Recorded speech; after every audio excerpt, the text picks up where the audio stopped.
All right, hello everyone, and peace of Christ to all of you. Please invite your friends and share the link with whoever you know. Today, our topic is about Shia, and we always talk. Usually, we talk about Sunni because they present the majority of Muslim population. Uh, but Sunni is many sect too, same as Shia. Shia is not one sect, but all roads lead to Rome. Shia are people who really worship the family of Muhammad, specifically the family of Ali, starting from Ali and his children. The Shia, they have many beliefs. In Arabic, we call them batin wa zahir, which mean outside belief and inside belief. Shia, they practice taqiyya as daily bread and breakfast, which mean when a Shia he says something to you about his religion, does not mean he mean it.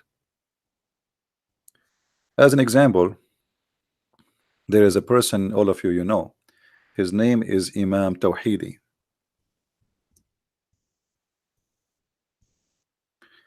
Imam Tawhidi is a great example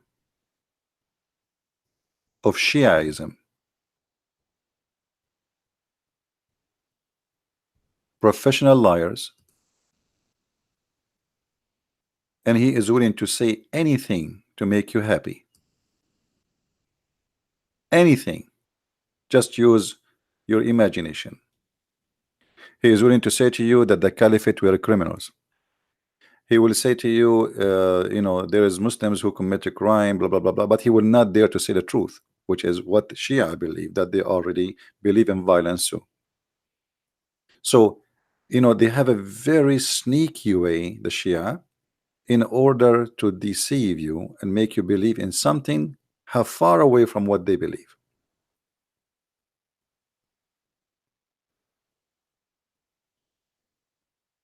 So they have two belief. They have outside belief and they have an inside belief.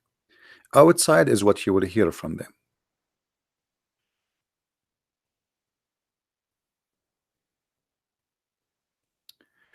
What I stand for is stabilizing or establishing, sorry, a global peace. That is the big fat lie. Ali, the one who he follow, he was the biggest criminal ever in history. Actually, Ali, he killed more people than Muhammad himself. So the guy who want to establish peace, he follow Ali. You see how they lie? Condemning terrorism. Ali, he burned people alive. Ali, he burned people alive. Gender equality. The Shia believe in renting women, the same as the Muslim Sunni. The Shia believe that a man, he can beat a woman. Tolerance and love. Absolutely. To the point Shia and Muslims, they kill each other until today. The whole war we see in Syria and Iraq is about Shia and Sunni. The whole war we see in Yemen is about Shia and Sunni. The whole war it's happening in Pakistan and it's about Shia and Sunni. Everything and Afghanistan it's Shia and Sunni, but they believe in tolerance and love. And if we ask this guy where he got this from, this is why he will never dare to even get close to me. We offer him to debate me, but he wanna join David Wood. You know, I'm not lucky. David Wood, everybody wanna join him, but nobody wanna join me. So today we have a sister who she is an ex-Muslim. She asked me if she can call, and I will let her present herself. She is from Iran, and she will call soon, and we will hear some of her story, and then we will continue our conversation. So please invite your friends. Uh, and if you are a Muslim, feel free to post a comment. Remember, our teaching is not about against Muslim; it's against Islam and against scholars and liars, or they claim to be leaders or imam, etc., but they lie to us. We are here to fight lies, as simple as it is. Uh, we will call our sister here and see if she is on ready.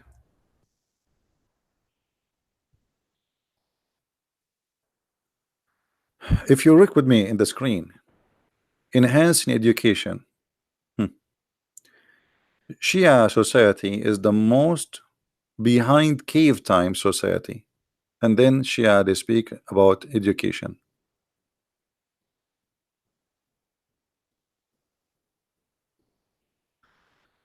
All right, I think our sister, her name here, Shahbaz. Shahbaz. I don't know. So we will call her. Let's see. Shahnaz, sorry. Shahinaz, I think.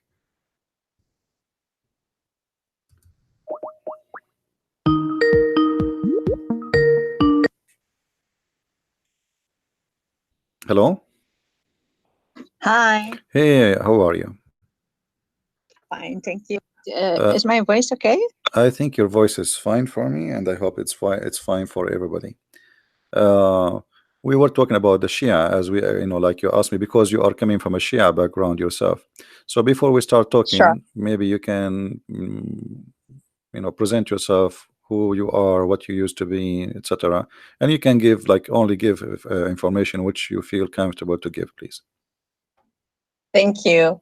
Uh, so, first of all, I think I hear myself double. I lost Can you. you hear me double too? Or I lost you. Okay, go ahead. Say again.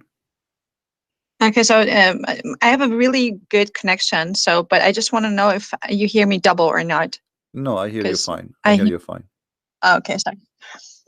So, first of all, I want to thank you, Christian Prince, for doing this because obviously, I have no a, public channel or anything. I didn't inspire to have one, but you take a lot of time and you're very humble. So I want to thank you for not caring about fame or anything, and just as someone asks you something really in a random place, like can you speak about certain issues that's really important, you just said yes right away. I think that's awesome.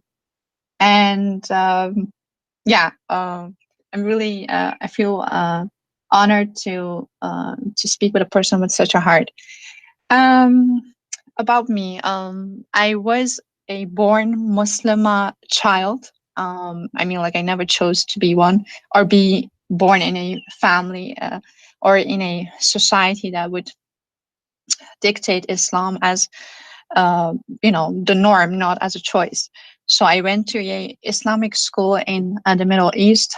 And from in Iran, I this is where I was born, and from a very young age, I remember creeds like "Marg Israel" and "Marg America," which is held to or debt to America and debt to Israel, Hmm. and certain stuff. But as an age, a very early age, my mom shunned Islam because it was just in before that was some kind of a cultural Islam that Iranians didn't know. They thought it was such a good thing, and you would kiss the Quran and you would put it aside and everything, but you would try to be your inherently, created person that God created to be good, in a, in a fashion or sort. They try to be good people, but in the 40 years ago, Islam came to Iran as some kind of a modern. It was modernized by Khomeini, and it was a very different concept. But so Shia Islam for me as a person, and for my background, my mom, kind of was in a very caliphate kind of, in the name of republic, but caliphate kind of way, came into Iran, and we flee Iran. So my background is just 8 years in a country that was Islamic. After that, my mom went totally. She said, if this is God, because in Iran you say Khoda Hafiz, which means may God be your protector. When you say bye, that's our bye. Hmm. And I remember that I was 16 or something. I said that to my mom, but we were already in Europe living here.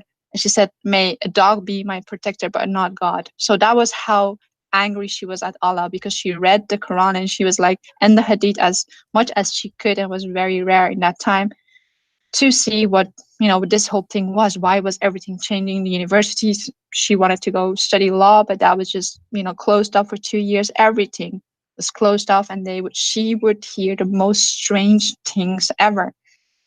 And so she left Islam, and we flee Islam. I mean, my mom and brother and my dad, to the West. So after that, I like started like going, yeah, as any other kid going to school, but particularly I went to a Christian school, which was really awesome for me. But then again, after an age of 18, I traveled back to Iran, and I was really interested in the Middle East and the culture, the classical culture, because I was all intertwined with Islam.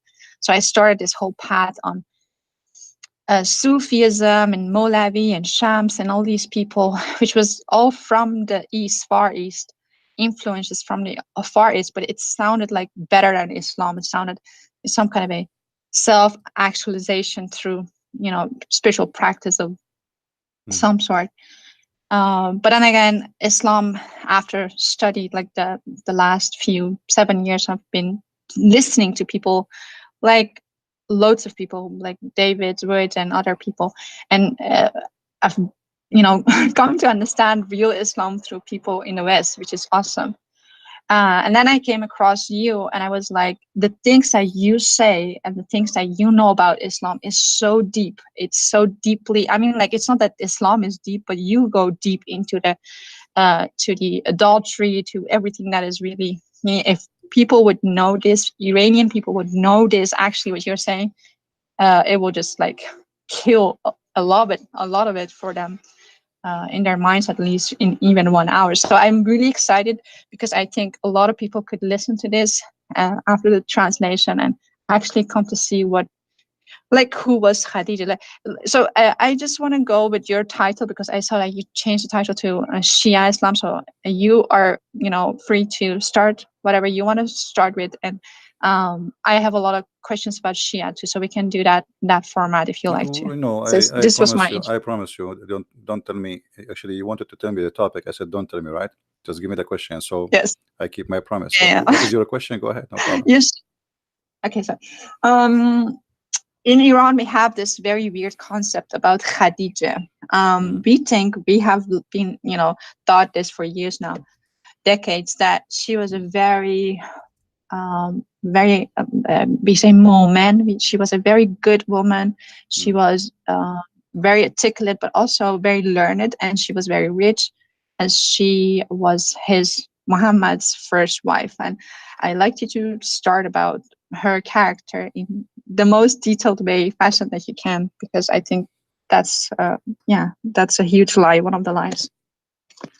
You see, first of all, always Shia and Sunni, both of them, they share the same thing, that we have to praise anything touched or live with Muhammad, even if it's a cat.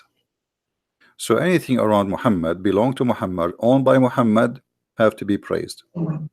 Except the Shia, they always insult Aisha, and the reason for that, Aisha, she took an army after Muhammad's death to kill Ali, and that make her rejected by the Shia, and they curse her in every prayer. So Khadija, the same as the rest of other women, she was supposedly something special for Muhammad, because all the women of Muhammad are special. But here, the Shia, because when they focus in insulting Aisha, they try to focus in to make themselves look better. Look, you see, we insult Aisha, we attack Aisha, but look, we respect very much Khadija. So the point of respecting Khadija so much is not really because they care for Khadija as much as to cover up their insult to the wife of Muhammad, which is his favorite child wife. So Goli, right? Sorry. We in Iran we say so Goli, which is the favorite wife, the Yeah, favorite the favorite, because wife. she's a child. Muhammad, he liked to have sex with his children. So she is his Yes. favorite. This is why Muhammad, he said he favor Aisha the same as he favor a dish than other dish, which means this is his favorite dish. So Muhammad, he consider all Wow. women are dishes, and Aisha is the favorite Wow. dish. Yeah. So when the Muslims, they say, and the Shia, they say that Khadija is a very special woman. Well, all the women of Muhammad are special, because Khadija, the important about her, she is very rich, even though she is old. But Muhammad, he used her money and her, let us say, position in the society, so he can be called like a master. So a person who was no one, poor, have no home. Muhammad don't have a house even. He was a son, he's an orphan. Actually, most likely nobody knows really who is the real father of Muhammad, and there's many evidence about that. And I believe strongly, this is my own belief, the real father of Muhammad is Waraq ibn Nawfal. And this is why you Wow. see the story of Khadija always attached to Waraq ibn Nawfal, who is a cousin to Khadija. And this is why I believe Khadija was Can you spell that? Waraqa ibn Nawfal. Waraqa Waraqa. was a Nasara, not a Christian. You see the Quran, if we go in the Quran, we will find that not a single place the Quran says the word Christians. The Quran call us Nasara. And we as Arab Christians, we never use the word Nasara. We do not know even where this word coming from. Let us say, generally speaking, unless you are a very educated person to know. So if you go in the Quran, you will find only the word Nasara. Okay, but who are the Nasara?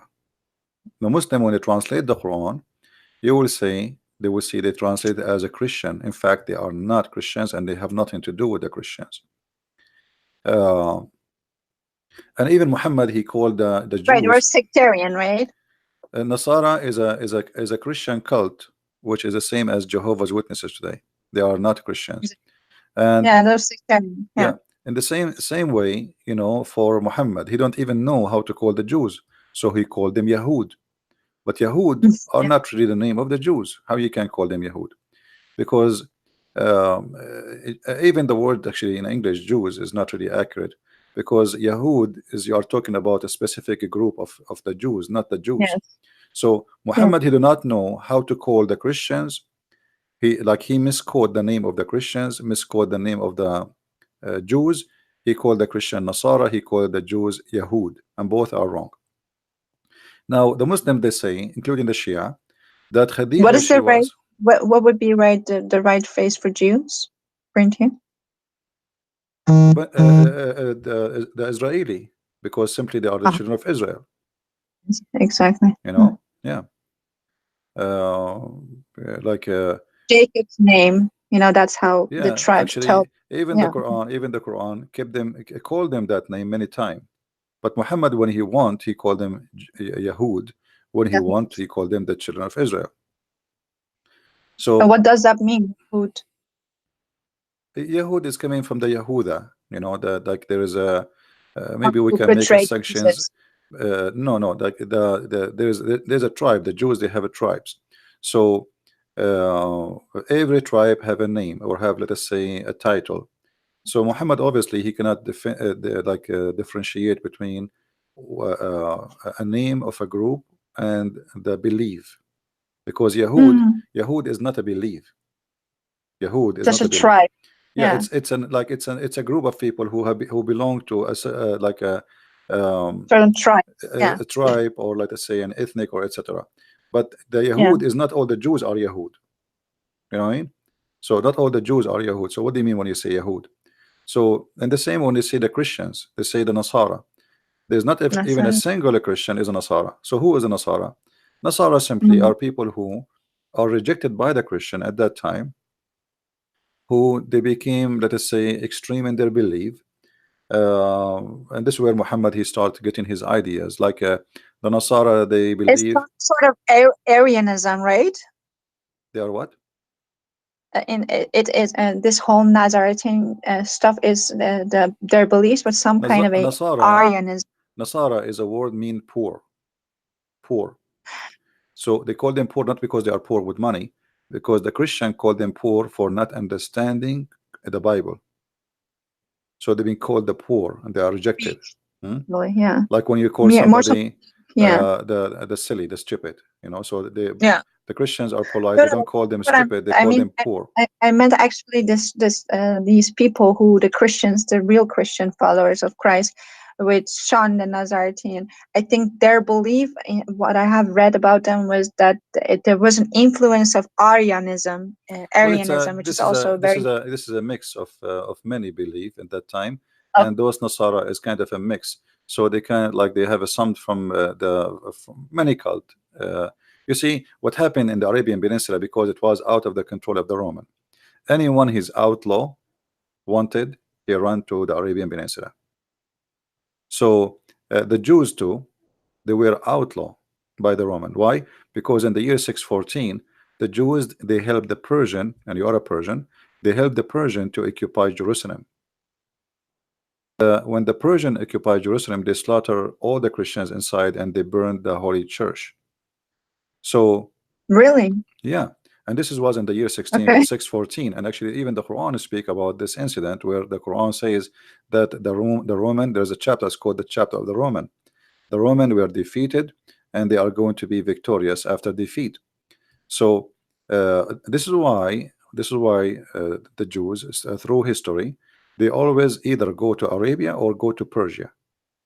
Why? Because both territories is out of the control of the Roman, they become Christians. So uh, if we go to the chapter of Rum, we will find chapter 30, verse number 1 and 2. You know, the Roman has been defeated in the near year, land, which means the most close land. So the story here is speaking about what happened, and Muhammad, obviously he was under the influence of what's happening around him, and he add anything to his Quran right away. But because of those things, uh, because the Roman became Christians, and the Christians did not allow, let us say, I'm talking about kings now, they did not allow those people to practice their cult between the Christians. So they run and they escape to the Arabian Peninsula, or the Jews, they escape most of them to the Persia. Actually, until now, there's Jews in Persia, right? So, Yes. and actually, in Iran before Islam, the Jews, they are very important in the world of politics in Persia. But then when Islam came, they stayed there Yes. because they established their own businesses, etc. And the Persians still they use the Jews for many purposes, to be like a connection, a bridge or connection with Europe. Same as the Christian now. You see, the Christians in the Middle East, uh, all Middle Eastern countries who has a Christians, the Muslim countries, it's very important for them that they have a Christians in the Middle East. It's like we have a hostage here. If you do something to us, we will take revenge of your Christians. When the Catholic Pope, he said Muhammad, he brought nothing but evil. The you know many Muslims countries, they start burning churches, attacking Christians in the Middle East, in Pakistan, in India, etc. So always the Christians in the Middle East are a kind of a hostage, so they can force, let us say, their own agenda. We have something in our hand belong to you. But things is changing. Things is not like before. Like, no, there's no countries now is just behind walls and gates. The world is totally different. So those days are all over. However, Muhammad in his time, he used the Christians, or let's say the Nasara, and he used the Jews for a certain time. But when he did not need them, he decided to kill them, as we see in chapter 9, verse number 29, where he says, go and fight those who believe not in the prophet and his religion. So this is the reason to kill them until they pay jizya, which means Muhammad, he won their money. He knew that they are rich, they have money. So if they pay me money, I will not kill them. And this is additional proof that Muhammad is a false prophet, because what kind of a prophet he compromise? If you are trying to kill those who don't believe in your God, and that is a crime which should not be forgiven, well, how you let them live if they pay money? And what is the need of God for money? But this is the money will go to Muhammad. So Muhammad is a person who always use God for his as a hostage. Like, Allah is the puppet of Muhammad. Anytime Muhammad he wants something to happen, he say, God said to me. The same as he made verses about having sex with women with no limit. Of course, yeah. Yeah. Now, if we go back to Khadija, Khadija simply is no one. And if the Shia, they believe that Khadija, she was really important, so why they don't show us? Mother of Islam, we call her. No, where is Khadija? Where is Khadija in the heritage of the Shia? We don't see her. We see only Fatima, right? Yeah, but So for her, they will actually kill for Fatima. That uh, she's just like see, holy. just She's because seen she as is the Maria. yeah, just because she is the mother of Fatima, they speak about her highly. And but the fact they don't really care for Khadija, they care for Fatima.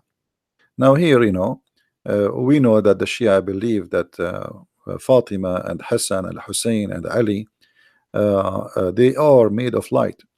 And the reason for them they believe in that, if you go and read the That's why all these pictures in Iran, sorry to interrupt you, but they have so many pictures on the side of the ways, in every corner, in every kind of shop. There is a picture of some saint of sorts, and their faces are drawn in light. right, Like this is you how, can't actually see their face, but they're all, yeah. yeah, So that's exactly how they see them. this is how they see them. Yes, they cover them with light because they are made of light. And actually, Yeah, light is they're exactly like this. yeah, they are But even more beautiful, you have these beautiful Persian eyes and everything, but it's very gorgeous faces that you just want to, look at when you see them. Very yeah, they different draw them, but art for than sure those are they painted were are false. person. Yeah. Yeah. Look what they are saying. Muslim or non-Muslims. Imam Ali, AAS, who was devoted Muslim, did not consider the state of one being Muslim or not as condition for defending the oppressed. For Imam Ali, it was important to establish justice and defend the oppressed and be stern toward the oppressor, whoever the oppressor be. All of this is nothing but a big fat lie. Ali, he killed, he Oh, raped, he oh, stole. Khamenei, Ayatollah Khamenei have Yeah, said that. and the Okay. one who is talking about Ali, how good he is Al Khomeini, who was killing people for leaving Islam, who was slaughtering people for being gay. You see, the Yeah. Shia, the Shia, the Shia, they have two faces: faces for public and faces for indoor. So for public, Exactly. yeah, in public they say things which is far away from their belief, but indoor the story is different. Kill them wherever you find them, slaughter them, etc. And the Shia, they believe clearly that anyone who leave his religion, kill him, the same as the Sunni, no different. And they So do every day. they do that every day. Every day in Iran, you will see some people they are hanged either for blasphemy against Ali or Muhammad, or for becoming gay, or if you becoming Christian. So choose one to be killed. By the But way, did you know that you're on their site, on their radar? They make your name and everything. they have my name. You're on their radar. I've seen it in their sites. You're on their radar. They know you exist. I think you're from the CIA. Yeah, for sure. Anyone is against Islam. Yeah, they made a video actually in the Iranian TV about me. This is Yeah. many years ago. Yeah, I saw that video.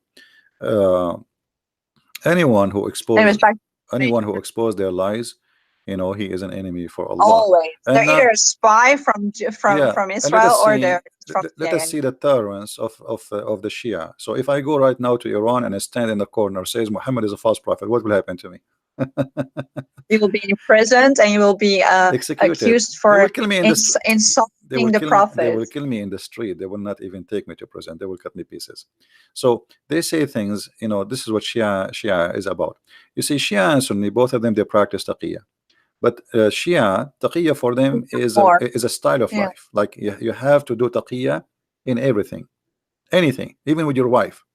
You know, there's tons of videos. Especially with your wife. They call these people, these akhuns, these people, and they ask them advice for marriage, and these idiots would actually say, just lie to them, say you will buy them gold and don't buy them gold, and this so simplistic, as if that will solve the issue. As if women just want one thing, they want gold, and they're stupid and dumb enough to just want that. And the other thing that is, they say zat zan, that it's in her thing, she's made of it, is jealousy, and she will make everything, like she will break everything with her jealousy, because jealous women go to hell. I mean, like, I hate them for all these lies. But go on, sorry. Well, the Shia actually they don't respect women at all. At Way all. way more than the Sunni. The Sunni don't respect women too, but like if you go to the books of the Shia, as an example, if you go to the book of Al Kafi, which is like equal to Al Bukhari for the Muslim Sunni, in volume number 5, page number 500. Let me hold on. I don't want to give a wrong number. I don't remember exactly, but it was 500 something.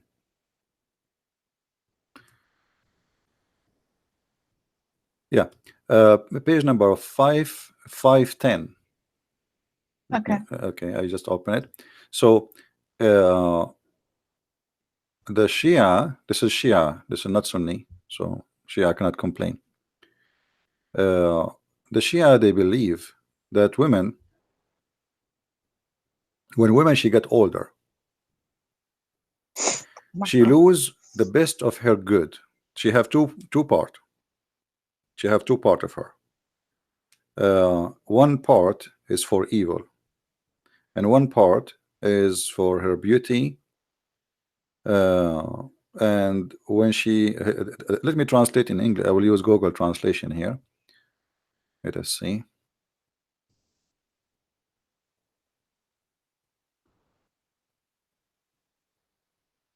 So Iranians actually have the exact alphabet. We have the Arabian alphabet, and in Iranian would just slap me in the face for saying that because they say no, that's Farsi, and it's a No, different language. I know it's Farsi. different If they pronunciation. they use the They Arabic same, language just but because they've been forced to. They are not really in favor of it. Here you see the yeah. Messenger of Allah said. Uh, let us see what happened to the translation here. That there is the women when she get older. Okay, he said if a woman grow up in age, uh, the both end of the better side goes, and her evil remain. I don't know if you can see the text. Can you scroll up a bit? So if you are a woman and she like you are, and who is an old woman here? An old woman is not really an old woman. Old woman who she cannot have babies, and she is not pretty as when she was young. So that the good part about the women, and the rest is not is a pure evil. So women in for the After Shia, her menopause. huh? After her menopause. After yeah, after she don't have menstruation no more. So what is the use of the women? Menopause. Yeah, what is the use of the women? Nothing, because she cannot have Not babies, and she is not beautiful. motherhood is So the only thing in Islam that has some sort of respect. So from women, you're upgraded when you're a woman, sorry, when you're a mom, and then you actually get to dictate what your son does and everything. It is a whole sect in itself. But as exactly as you say, women are just sex objects. You marry your position, your yeah, sex but object. That's what women are. remember Yeah. they said to you before that they respect too much Khadija, correct? Yeah. Okay, well Khadija now she become older. So what is remain of her when she's old? Her evil part, right? That's what it says. So Wow. this is how they lie. You know, you know, Shia is Wow. like is a collection of Tom Oh and my Jerry God, stories. that is so inhuman to make a woman who's older turn her into the evil part. So you actually have an excuse to, the Jews have 600, in the time of Jesus, they had 600 reasons for divorcing a wife, which would salty food would be one of them, the requirement. And this is actually even more evil than that. It's the same in a sense, in the same spirit, this Pharisee kind of way of living. You can do whatever you want, and then you can put it on a woman, you can project it on a woman. But this is even more evil, because you're saying a woman who has done everything for you, and now she's older, she's in a menopause, and she's most probably the mom of several kids. Instead of thanking her, instead of being loyal to her, now you're turning her into the black sheep, and you're saying you're able to do evil upon her. This is how as evil as it gets. No, here actually this is more than this. The issue here that Islam, Shia and Sunni, both of them they look at the women as nothing. Excuse my language, nothing but a private part. So for them, she is just a sex toy, and you give babies. So this is a sex machine. She give babies for us. So this is the benefit of her. We enjoy her in bed, and then give us babies. So if she don't have the beauty and she don't have the basis, so what is left? So what the Muslim Shia and the Muslim Sunni agree that she is nothing but an evil sex machine. And if she lost her beauty and she cannot have babies, so what remain? The evil, because this is what she is. So there's nothing, Oh, nothing good. There's nothing good on the women. So this is how they lie when they say, okay, we respect Khadija. Well, Khadija, she was an old woman already. Actually, the Shia, they but say that she was the master of Muhammad, because I think he was her sex toy, and I think she was so rich and so influential. If he would come with these ayahs, with these surahs, he would be beheaded by her. But yeah, okay. When she died, he came all with all these revelations, yeah, new but you know, revelations about what a woman is in her older years. Muhammad, he married Khadija, she cannot have kids. So the Shia, when they say Fatima, she was the child of Khadija, this is a big fat lie. Uh, Wow. yeah, because Muhammad have no children. Those are the children of Khadija. You know, if you think about it, Muhammad, he have a child from Khadija. Okay, he married 13 women and he slept with tons of slaves after that. He could not make one of them have baby, you know. So Muhammad They have say no they all children. died. He, That's they no, say no, they no, all no. died at a None very of young them age. died. The Maria the Copt, she get pregnant from her cousin, you know, or from people sleeping around because she's a slave. You know, you have no control of her. So, and even Aisha, she said to him many times that this is not your son. He don't even look close to you. But Muhammad desperately he was looking to have a son, but he could not. Now, Can uh, you do you have this? Do you have something to show me for that, for like for the audience? about the sons of Muhammad, well, the Quran Yeah. is the clear proof. The Quran says that the one who accused you that you don't have, you know, you cannot have babies, he is the one he cannot have babies. Chapter of Al-Kawthar, chapter 1:8, verse number 1, 2, 3. I mean, it's funny to call even this one is chapter. Look, it's just a few words. All of it is about Muhammad. He don't have a private part. A man, he said to him, you don't have a private part. Allah, he get involved, and he said to Muhammad, don't worry, be happy. We give you Al-Kawthar. If we go and check Al-Kawthar, we will find Al-Kawthar is a river which is very white and sweet like milk. What is the relationship between a guy accusing me of not having a private part, or my private part doesn't function, to promise me with a river which is sweet, white, like milk? This is a sperm. And then he says, because the sperm of Muhammad, he have to be sweet, because he is the sweetest ever. Then therefore, praise Allah for a sacrifice for him. Sacrifice for what? What happened exactly? Because he gave him a river in the heaven. What about you make him now having sex and have babies? And then, and the one who make you angry, Muhammad, actually he is not making him angry. He is making fun of him. He is downgrading Muhammad. He's insulting Muhammad. He will be cut off. Okay, cut off from what? Cut off from what? He will be cut off from having babies. Change the translation right away. You will find the translators.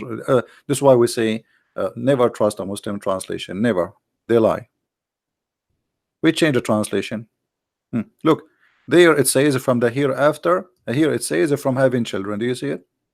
So the whole story, So he was people just are making fun of someone who was Muhammad. obsessed with himself because he had this defect, and men, for men it is you are money. You know that this is Absolutely, very yeah. important to a man. So he like, okay, that's huge to know. I never knew this. No, I think many this with is me why don't know Muhammad. This is this. why Muhammad. He says, "I was the most weak person between all mankind in sex," and then I invoke my He God, was Allah. bragging about his sex all through this, through the Quran and Hadith. Well, That's also a he reason. brag No about it.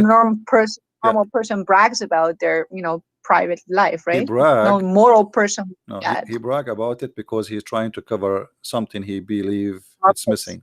You know, that's why he brag. And Muhammad, he said that I was the most weak person between all mankind in sex until Allah, I invoke Allah, and He sent me a dish of meat, al kufayt. I ate it. I get the power of 40 men. So even this miracle is very funny. I mean, if the Muslim, they say if Allah wants something to be, He say be, but Allah could not fix the private part of Muhammad, so He need to go to the kitchen and make shish kebab, and He sent it to Muhammad, and Muhammad ate it, and then Muhammad then boing, he's good to go.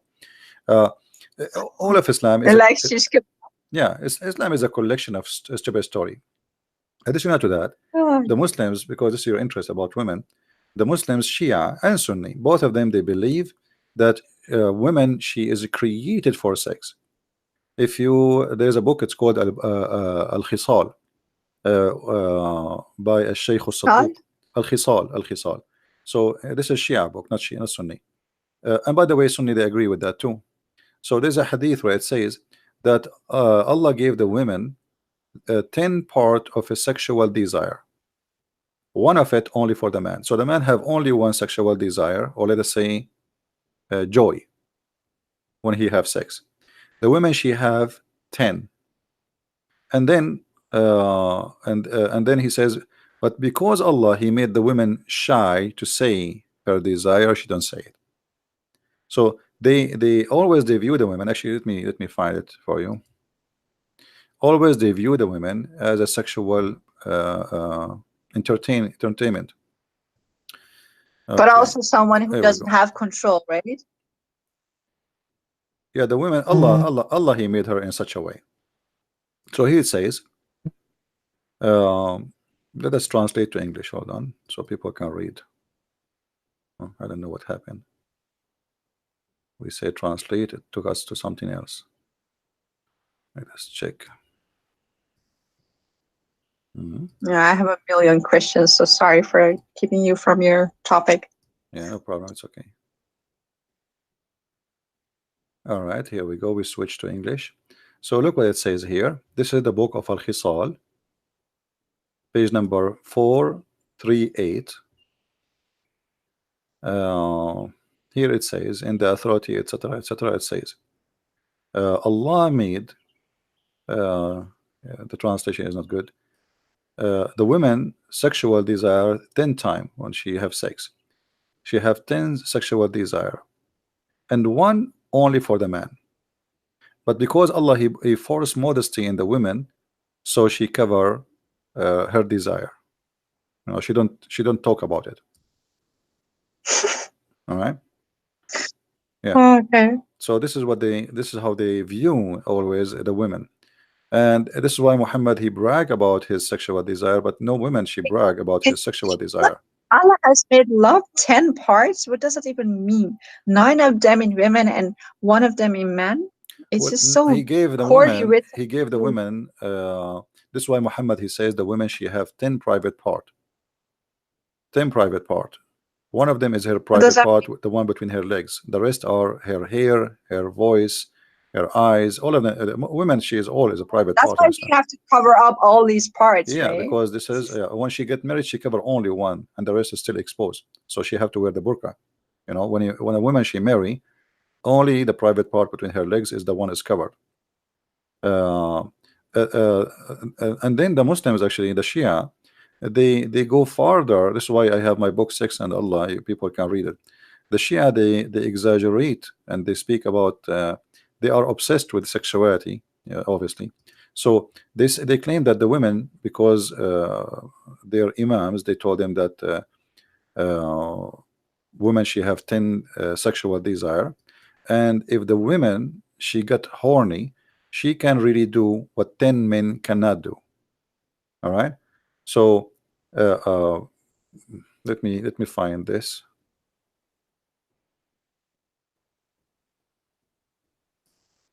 Oh, I'm Okay, here we listening. go. I'm reading some of the comments. Some of them are really rude. I don't know who this person is.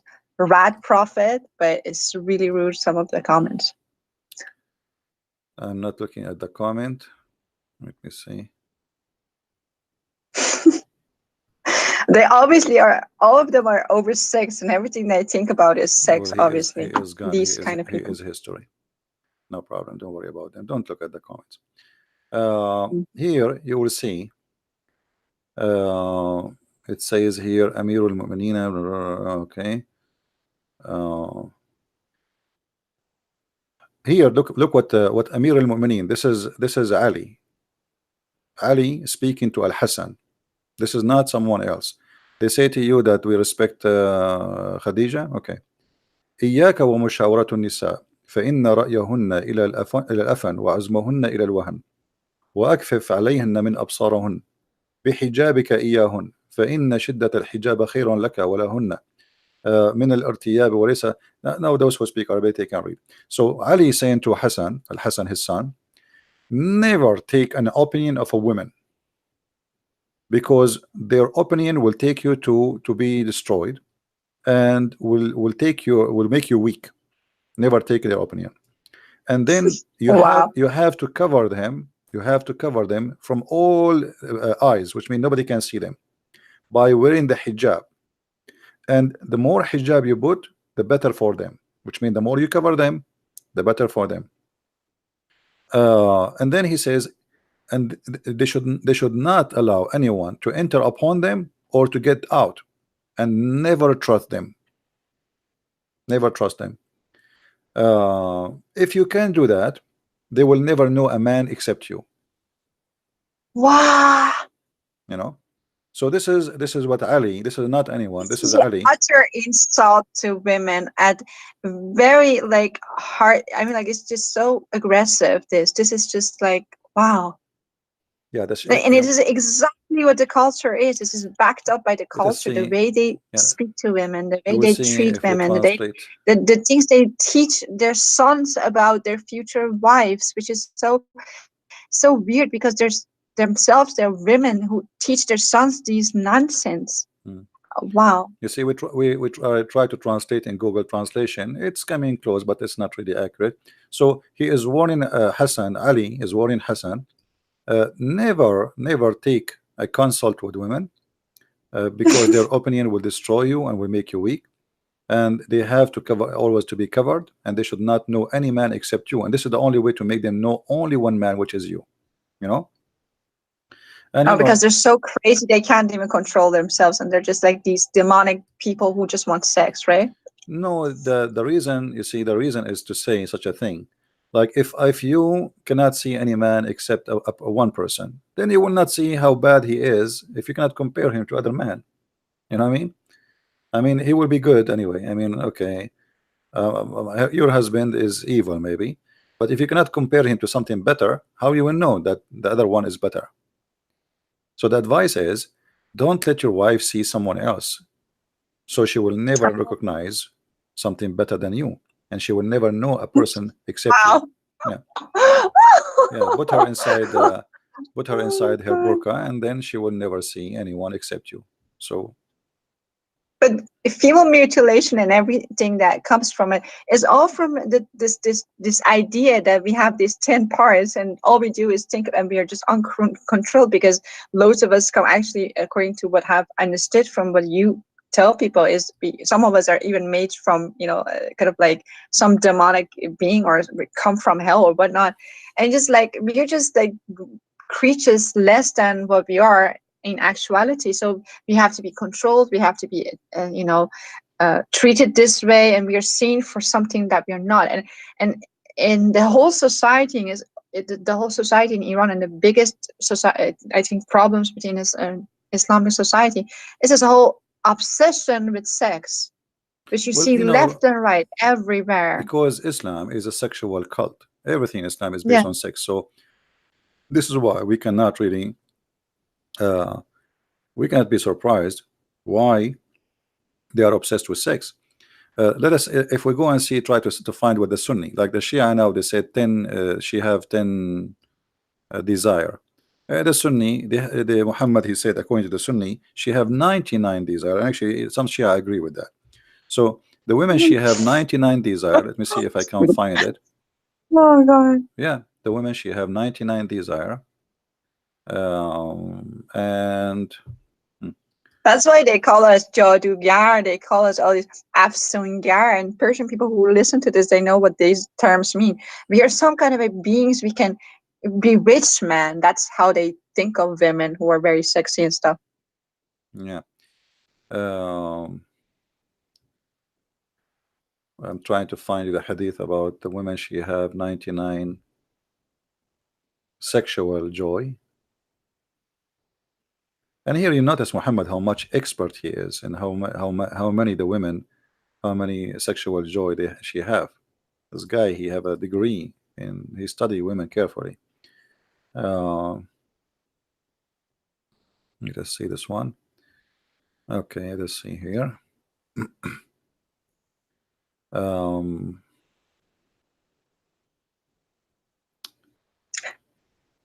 let us see. Someone says, I have butterflies on my screen. What should I do? I think you should refresh your page. I'm That's what not you should showing the do. screen right now, so don't worry. I did not show the screen. I'm looking for the reference. like No, I think someone's screen just froze and they didn't know what to do, so I just gave okay, answer. yeah. Uh, you see, like if you talk to a different person, he will take him a year to find reference we are talking about. I mean, for me, because I memorize it in my head, I'm trying to find. You're the king. Well, I do my best. Let's see. No, I've I never seen found. someone like you destroy Islam the way you do, utterly destroying it. Well, Islam is very easy to destroy anyway. I mean, it's a stupid cult. No, you're just too humble. It's not that easy. You're destroying it, but everything that God gave to you, of course, it's God gave all the grace, but it's just amazing. But go on.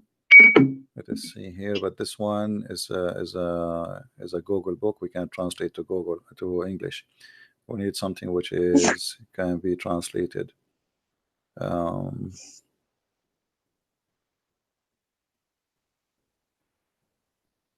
well, look So like people, we have no they seem choice. to be We have to about me show. being a Muslim. They think I'm not a real Muslim. For people who didn't understand or get the intro, I was born like a child Muslim. So I didn't even know what life was at the age of 7. When we left Iran, I was 8. So I've never been practicing Islam in that sense. I was a cultural child put in a situation, in an Islamic situation. I wasn't even brought up as a Muslim. Yeah, But in Iran, it doesn't matter if you go back, if you have problems with the state or whatnot, and you have to go in court and testify. yeah, for They sure. ask you, what are you, Shia or Sunni? No, And you don't have a choice between they are your even Muslim Shia there. and Sunni. Yeah, You have even to if say you leave Shia. Islam, you are Muslim there. You cannot change it. You cannot even say I'm not a Muslim no more. Here, this is the book Yeah, of Faid al they call you Qadir. more tax if you do that. But you go on. Sorry. This is the book of Faid al Qadir. This is Sunni book Yeah. now. And in the Sunni book it says فضلت المرأة على الرجل ب99 جزءا من اللذة. The women she been favored Is by. it on the screen? Because I can't see Sorry, hold anything. on. Let me. I did not put it in the screen. Let me see. Yes, I'm All Christian right, now. all right. Now we will be back. This is the book of Faid al Qadir, and we are in page number 440. Yeah. And those who are Muslims, they speak Arabic, they can see what we are talking about. This is 440, and this is hadith number 5888. It says the women she been favored over the man by 99 joy, sexual joy, and this is reported from Abu Huraira. Now this is Sunni, you know. Shia they say 10, Sunni they say 99. So choose one. Can you recite that in Arabic? Is that possible? يا فضلت المرأة على الرجل ب99 جزءا من اللذة ولكن الله ألقى عليهن الحياء, but Allah he made them shy, or let us say he put modesty on them so they don't like talk about it. Oh, Yeah, okay. Thank you. yeah. Both cult, Shia or Sunni, they are sexual cults. Islam, all of it is based on. Why if you what is the reward of a man if he convert to Islam? It's sex, you know. Eternal sex, that is not just It's this all, yeah. life, but It's no. It's, I in mean, it's heaven always there about is, sex. there Always is a about sex. sex mansion. Yeah. Mhm. Uh, and Shia and Sunni, this actually, I mean, There's like nothing for the woman, right? Even heaven is not designed equally for women and for men. It's designed, I mean, like, I know these contemporary so-called scholars try to say that is both for women and for men, but classically Orthodox Islam doesn't teach that. It actually says even the heaven is not for us women, right? The hell is for us, but the heaven is for, the again, being man in sex. Wow. actually Muhammad he said it clearly that the majority of women they are going to go to hell. So, and the reason for that because they have their period, and this is the major reason, which make Oh, them wow. make them not equal to the men because they have their period, so they are not equal to the men. This is the hadith of Muhammad here saying, "O women folk, you should give it charity and be diligent in seeking Allah and forgiveness, because I have seen which means the way he went when he went to heaven, he saw that doers of hell fire are women amongst them. The majority they are women. And Muhammad, he asked them there to give donation, so like so Allah will forgive them. This is the whole point. He's scaring the women, and the women they Wait, start. just for a second, I need a second here. So just imagine, and this is something I just remember from my childhood. Just imagine for a second teaching little girls who for the first time come to know who they are, who they are in the presence of the Almighty God, and they're this is drilled into their beings that they are less worth, they have less worth. It's just insanity what that does to a society. Yeah. Sorry, just Well, go on. it's Sorry. a the concept of this cult. It is you believe in Muhammad, we give you sex, and we give you money. That's the whole. This is the whole Islam. To summarize it, you will be 10 times rich than any king in heaven, which is funny because heaven is supposed to is for free. So what I would do with the money? But Muhammad, he said, in the heaven there is a Mm. market where you can spend your money, and in the market there's images of men and women, and if you like an image, you can pay and have sex with that image. Uh, and this is the whole idea, of Islam. What is the reward? If I go right now and I join Hezbollah or ISIS or Al Qaeda, what Allah will give me? Sex. That's it. A lot of Women, sex, yeah. endless sex, Not yeah. you see. Or whatever your right hand possesses, right? That means endless. Actually, like you see, when we say 70 women, the 70 women, let us say 72 women, this is the lowest. Every woman, she have a 70 wasifa, which mean maid. And every wasifa, she have another 70 maid. So what is the total? You have thousands. This is for the lowest Muslim. For the lowest. Mm. Yeah. For each one of them, she have 70, and the 70 have 70. Muhammad is stuck with the number 70. So uh, the whole cult is about sex, and always this cult put down the women. As you see, women when she get older, the good part of her is gone, which is babies and sex, and then the bad part is the remain, which is evil. This is why Muhammad, he claimed We're just that, machines. We just give you babies and then you yeah, get to call us demonic. Muhammad, That's what. he said, you see, the Muslim, they say the Christians are funny when they claim that they believe in the original sin, right? This is what they say. But look what Muhammad, he said. The prophet, and not only that, I saw like the that and etc. They say the Christian, they blame Eve in the Bible for the sin of Adam. That's not a true. God, he punished them both. He did not blame one.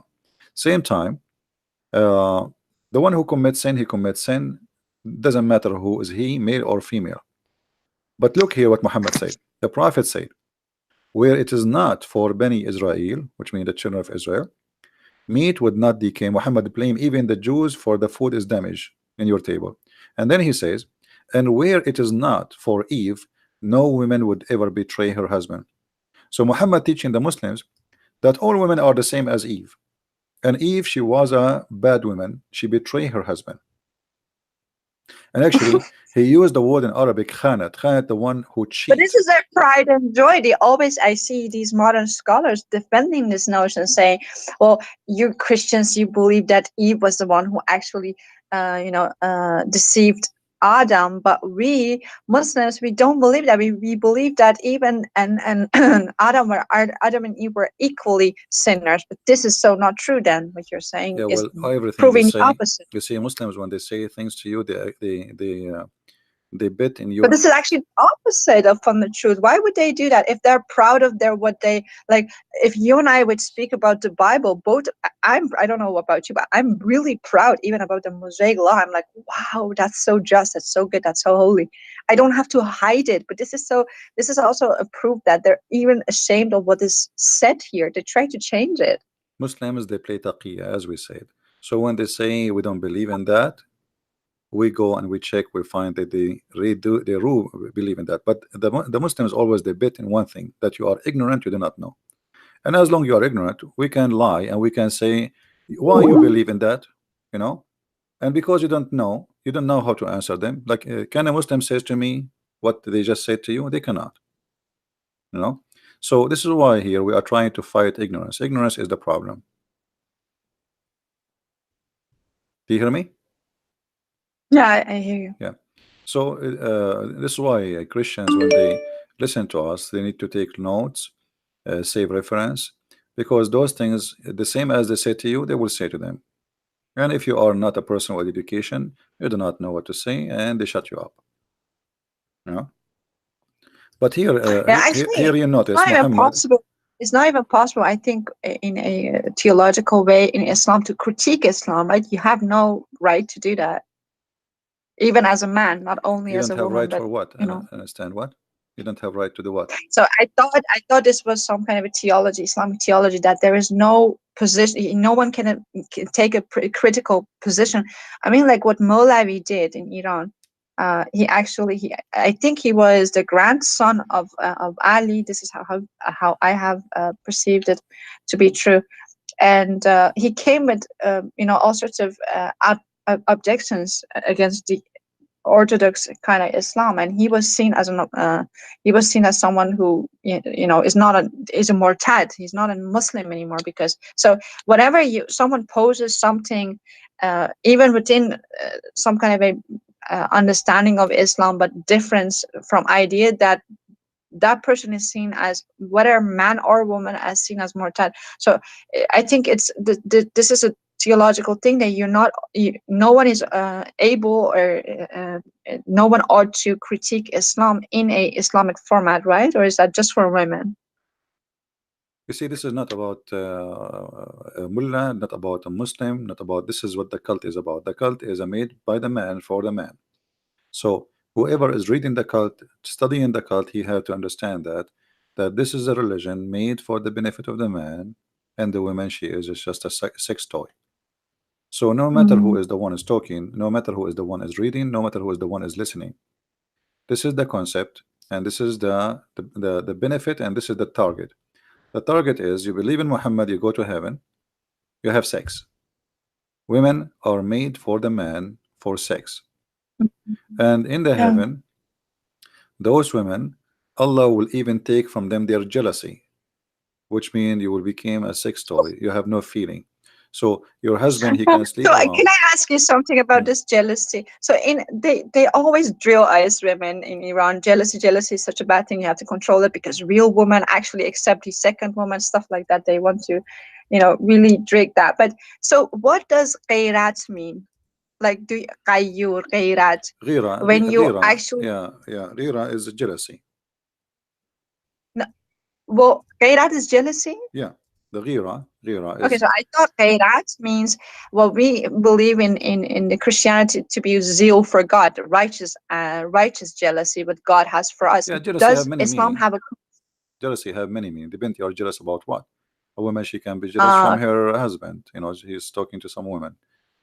So so but I mean, like, when the man is actually becoming Ghairati over the woman, that's seen as some kind of a good thing to have. That is, it looks good at a man. But when a woman is getting jealous because righteously her man is looking at a one other woman, or is he wants other women, he is thinking about other women, we are called jealous for feeling that. It's so unfair, that the whole thing is so the utterly jealousy, unfair. the concept of jealousy is about owning something. So since we are childrens, when we are childrens, if I have a toy and I am a child, and then another kid, he come and he play with it, I remember that this is my toy. So I want to take it from him, and maybe I will cry, or even I will beat him to take it back. So jealousy is the desire to own, not a desire. It's not really a good desire. It's about owning the person or owning something. So some people, when they marry a man or a woman, when they marry from somebody, they say they are very jealous. Why? Because they believe they own you. You belong to them. So you cannot even talk to someone else. You cannot even have a freedom to say hello to someone. If you look somewhere, he will accuse you with something. That is a sign of obsession, of ownership, and not love. This is not love. This is ownership. So Muhammad, when he said that Yeah. the women in the heaven, Allah will take their jealousy, he is trying to solve the problem, because the Muslim men, they have many women and they keep fighting, and even Muhammad himself, his wives where two parties and they fight each other, even they throw rocks at each other. So uh, this problem, anyone who have many But was it because of Muhammad? I mean, like, I can't even imagine someone loving him. I think, well, I don't know if you've ever read this book that they this are not loving Iranian him. lady. They are not loving him. They are fighting over property. You see, if you Ah, go, if you exactly. That's what I want to say because he's so unlovable. So they can't be fighting over him. So they're fighting about no, poverty. That makes sense. yeah, if you read the hadith, the fight is about Bintu Abi Quhafa, which means Aisha. She was Yeah. when uh, the prophet became like a king, right? So he's a king, and he received gifts, bribe. If you want something from the prophet, you want him to do it to you, you give him money, and he made verses about it in the Quran. So Aisha, she is in control. Aisha, we say she is young, she is a child, but she is evil, obviously, and she is taking advantage of this old man, who in now he is obsessed with her over the other woman because she is the child, young, a wife. So he enjoys sex with her, and obviously now she is getting older. She is maybe 14, and maybe her mother is teaching her. Obviously there's somebody teaching her. So Aisha, she made all the people when they receive gifts, they have to bring the gifts to her house. So what people do, if Muhammad visiting different wife, they don't bring gifts. They wait until it is in the house of Aisha. Why? Okay. Because Aisha, she have influence. Maybe she sit in his lap and do somebody dancing, etc. And she say, do this guy, he sent us a gift, he's nice, etc. So she convinced him to agree. So people, they learned that if they send their gift to the house of Aisha, what they want to happen, the bribe will function. If they send their She's a gift, genie in the bottle. Okay. yeah, it's a fighting about not about Muhammad. The hate in front of us, actually telling the story. And they came to him, even they sent his daughter, supposedly Fatima, asking him to be equitable, you know, regarding the matter of daughter of Abu Quhafa, which mean Abu Bakr. And Muhammad, refuse. He says, um, you know, refuse to accept what they are asking him for, to be equitable, which means to be justice. And this is a clear proof that Muhammad himself was not justice, even the money. So Aisha, she got all And the this, gifts. this is one of the laws they brag about. So they always say men they have the ability to marry other wives, but the first wife should actually totally agree, and she No, should that's give false. consent That's and false. everything. There's nowhere That's anyone he's saying that women she have to agree. He's a big fat liar. Let us show us the reference where he got this from. That's a big fat lie. That is a big oh fat lie. wow. Yeah. So that's something they want to, And there is no you know. women. There is no women would agree. I mean, it might be rarely occasion, like somebody he cannot have kids. His wife, she know that he's a nice guy. He's a good for her, and he don't want to marry anyone. But he want to have a kid. So she said, you know what? Okay, marry someone, other woman, maybe because she think it's her who cannot give him a baby. But this is rare. There's no woman she like to share her husband with others. And where in the Muslims when they get this that a man he can he in order to have a second or third wife. Actually, the Quran never said marry one woman. The Quran says go if, which means have sex with a woman and a two and a three and four. But So is this also how Arab people actually really understand it, or are they as ignorant as we have been? Uh, no, no, no. They understand it very well. are are You see, there is we said there's something for public for people who speak English, and there is people for indoor. There is nobody believe how in do you this say God. that in Arabic? Sorry. Can you say can you repeat that in Arabic? How you actually say there's something for indoors and something for outdoors? يعني في الداخل وفي الخارج. Inside, the inside teaching, when the Muslim they close the door of the mosque and the windows in Europe, they start talking about the kuffar, how filthy they are, we have to do jihad, etc. When a foreigner he come, he open the door, he say Islam teach peace, we love mercy, and we know Islam says to us to respect others. In a house of peace and dava. That's what you're referring to, right? This is no, this is called taqiyya. This is the taqiyya. Yeah, I mean, but in the house of peace with Muslims, you don't lie and you are being whatever sincere. But when you go outside the door of Islam, you can actually, do taqiyya and lie No, you for can Islam. lie. Or is it also for with Muslims? No, Can you also lie to Muslims? you can lie inside Islam because the Prophet said you can lie in three Really? cases. Yes, you can lie to your wife, your family, your friends, and your enemy. So who's left? Nobody. This is not in the Who was Darwin's. left? Yeah, who is left? Nobody. But if you go to the chapter 3, number 28, which is the taqiyya is coming from, you will see that it teaches clearly that a Muslim man, he should, when he speak to, for sure, this is when he was weak. As you said, the country which is not his, he didn't have control over it. So here it says it's forbidden for the believer to take the hypocrite, and supposedly we are the hypocrite, to be their friends. However, and the one who is sincere to take them as honorable friends, if he is sincere, seeking honor and might and honor with them by taking the hypocrites and disbelievers as a friend, both he has no connection with Allah. So the second you take me as a friend and you mean it, and you are sincere about that as a Muslim, that's mean you are not a Muslim no more, you are apostate. So he have no protection, no connection, no honor, no mercy. So the Muslims can kill you, rape your wife, take your money, unless this is the exception. So I felt bad. there's an exception. Hold on. The exception is if you want to take them as a friend, but you don't mean it, it's okay. So look what it says. Unless to be, but you guard yourself against them. Save yourself from them, taking it as it were security. Saving yourself from them by speaking in a friendly way toward them while your heart is like this. So your heart always should be The this like very that. definition of how to be a hypocrite. This is just That is Islam. exactly that. Islam is about hypocrisy. It's satanic. It is totally satanic. So he can not take you as a friend. But if you go in the West, in America, you will see every Muslim saying to someone who's not Muslim, "Yeah, we're friends," and they invite you to their house, etc., in order to maybe to deceive you and make you believe in Islam. But as you see, this is the teaching of Islam. This is not my quotation. This is not my words. This is Ibn Abbas, the cousin of Muhammad himself. This is not me saying that. This is, by the way, the official government website of How the is King he? of How is Jordan. he a cousin? By the way, we don't know anything about Muhammad's father. Even how can he be Well, this is a what they say. cousin? They say that this is his cousin. His name is Ibn Abbas, and whatever they say, we go with it. No problem.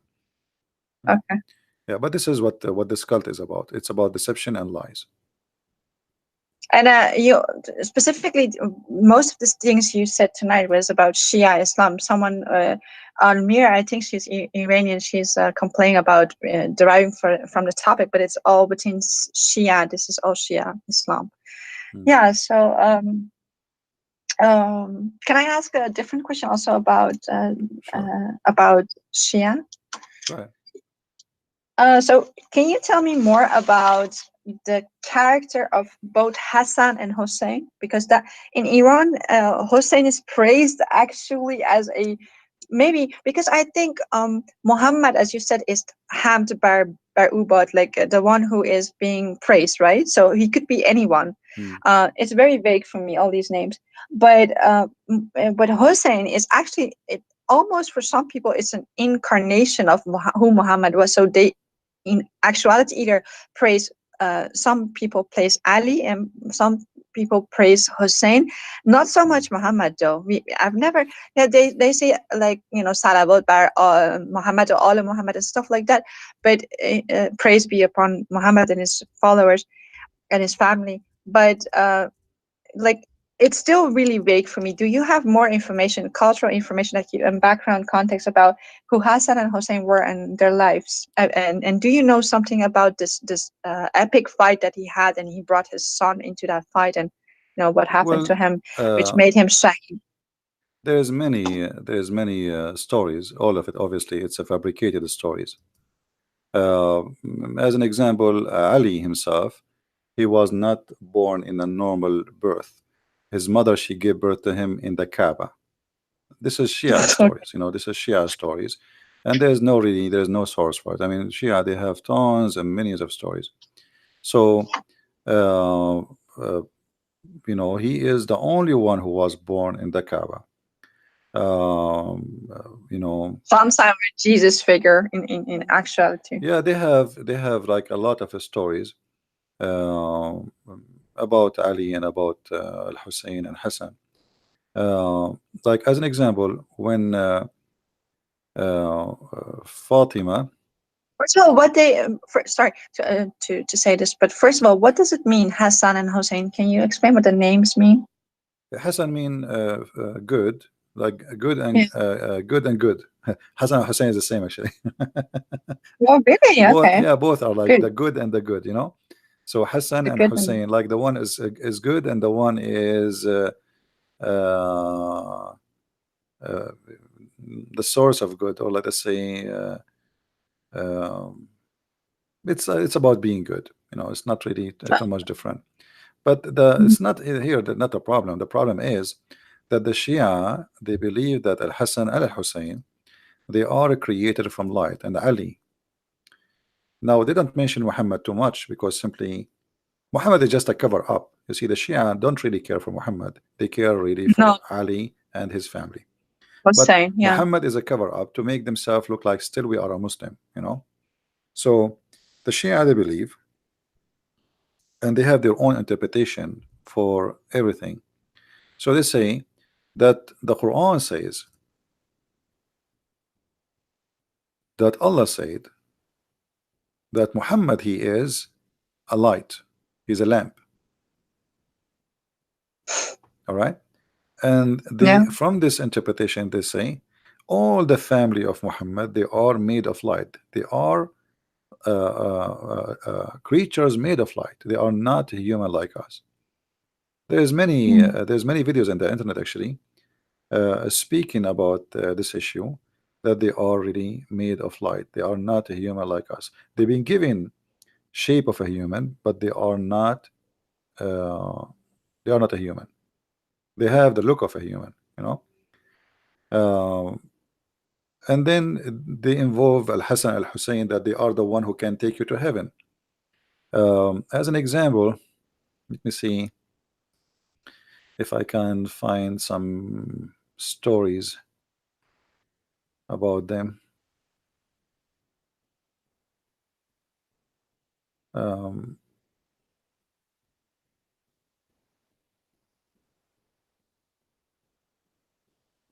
yeah, as an example, here there's a story that Al Hussein once he wished to have a grape. Hmm? He wished to have Yeah. a grape. So what he did, uh, uh, he hit the ground with the like with something, and then uh, different stories says he hit like the column of the tent or the column of the house, and then right away from the ground came a grape and banana, and Oh, he okay. did feed him. But I need to find the reference to see, because we don't like to say something without showing reference. Let us see here. All right. So all of those stories is just to make them gods. They are gods in this earth. They are not a human. Uh, Pseudo gods. okay, here the chapter name is Ityanahu alayhi salam al-inaba wal-mawza fi ghayri awanahuma. Giving him, peace upon him, grape and banana, not in the time, which means not in the season. If we translate this to Google, in Google, let's see, maybe Google will work. Let's hope. Okay. Uh, Giving him the grapes and the banana in non-season time. So what it says here, um, that when the son of Ali desire, he have a great desire for a grape, but it's not in the time of the grape. He hit his hand with the pillar, and then from the ground, brought down from the ground the grape and banana, and he feed him. You know. I So was mimicking Musa in a sense, but in a different way. He hit his stick on the ground, and then things happened. But they hit the stick on the ground, and fruits and like grapes come out and banana. yeah, they have many tons of stories. All of them, they are funny. And who dare even to question, to say this is stupid? Nobody there. Nobody would dare even for a second to say this is crazy. So you have to agree and you have to say this is true, otherwise they will kill you. So Al Hassan Al Hussein, simply, they are they are inherited their glory from being born of Ali, and they are being born from Ali and Al Fatima. That make them made of light too. So all of them, they are made of light. And then the This Shia, is a very dangerous teaching because when they say in Iran they have a word. I think it's an Arabic word, but it says "zat."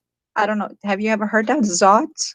I'm not sure what does that mean. I don't think it's an So Arabic. it's like your intrinsic inherent thing that you're born with. You're born with some. They believe first of all in fatalism, but this thing that they easily when you're in a crowd of Iranians and there's some gathering of people, people easily go, oh, that person zatish kharabe, which is like that person, they have a bad soul. I think this is very, when you explain that they believe in some are actually made from light, some are made from fire, some are from this place, some are from that place. So all around the world, because their whole genesis is so shattered. So I'm they not don't sure have a really what the word they good are concept. saying, but what I know, um, the Shia, they don't believe in them to be human. Let me see here. Muhammad, he said, and Ali agree that Yeah. Al Hussein is the lamp of guidance. Let's see here. Hold Okay. on a second. He is the lamp of guidance. No, I mean like, is it so that in Islam they believe some people are not made from a good substance, they're not godly, and Yeah, some yeah, people are. because it's about fate. Well, Muslim, they believe in fate, and you are made already from what you Right. are made of. Yeah. Yeah, you are Yeah. made to go to hell or etc. So if we translate this into Google translation, you will see that those people, they don't really believe that they are a human. Hassan and Al Hussein, etc. It says, I entered the Messenger of Allah, and I have etc. And said to me, Messenger of Allah, welcome to you. And he said that Al Hussein is he is the most beautiful thing in the heaven, in the skies, and in the earth. Most, the most beautiful thing. All right. So What this does Zion mean? zine is like decoration. The decoration of something. Like the best of anything, like the most beautiful Okay. thing. All right. And then my father, he said to him, and how is so? How he can be the most beautiful thing in the skies and the earth? Uh, there is someone is better than you? Are you saying that Al Hussein is better than you? So Muhammad, he said,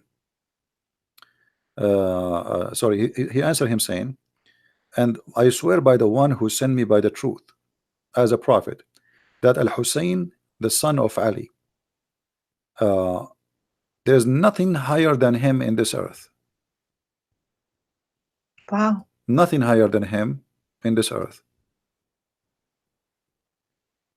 For So it is, they're praising more gods than more than even we can think about. They have so many gods. yeah. And then it says, he said, and it is written in the right hand of the throne of Allah. This is written in the right hand of the throne of Allah. So the name of Hussein written in the right hand of the name of throne of Allah, that there's no one is a Drawing guess greater. too, right? Yeah, but notice here, what they are saying, that Al Hussein is greater than Muhammad himself. Wow. Yeah, because the question is so simple. They say to him, Which book is this? "Are you saying he is greater than you? You know, are you saying he's greater than you, Muhammad?" What is the answer is?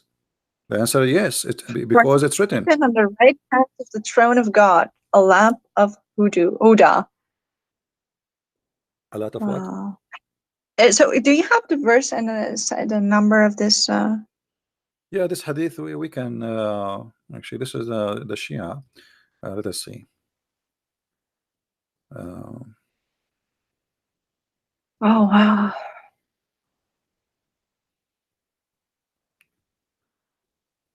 okay, here. This is the book of Biharul Anwar. Okay. The book of Biharul Anwar. And what? Volume number 36, page number Yeah. 205. Okay. 205. And you know, I can give you the link actually in your Skype if you want, you know. Yeah, sure. Thank you. But I don't know if you can open it because it's in Arabic and the link is in Arabic in the top. But For anyway, later. Well, but I will need all this for to translate it. yeah.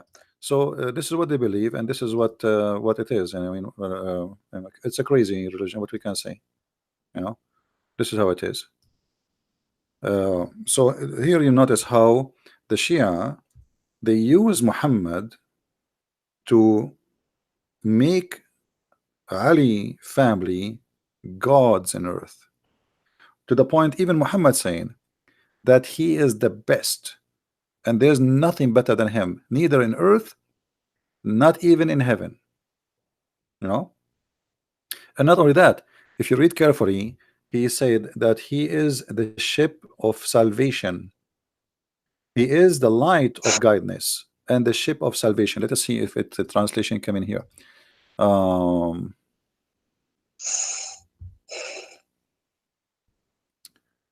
you see, here we go. It says, God, he said, it's written in the God throne. What is written?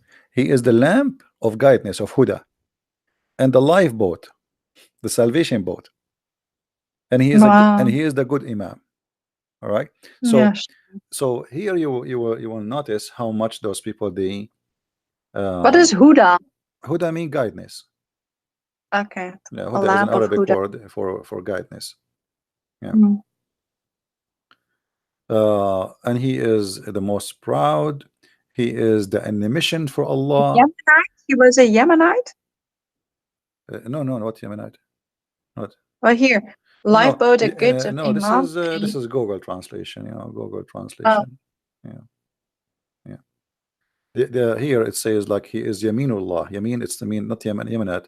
It is like he is in the right hand of Allah. Um, So in the right side of the hand of Allah, in the throne of Allah, it's written those information. All right. And not only mhm. that, it says that he is made. Allah, he put in his backbone a sperm which is very good, and it's blessed, and it is Blessed. Yeah. yeah. So he put in his you see here, sperm is blessed in his backbone. All right. And So then he what is that said, whole crucifixion? In no, his crucifixion. crucifixion? This is translation for the word sulbahu. It's Google translation, sulbahu, which means from his lineage. This is why we cannot use Okay. Google translation really as a source of especially in Arabic.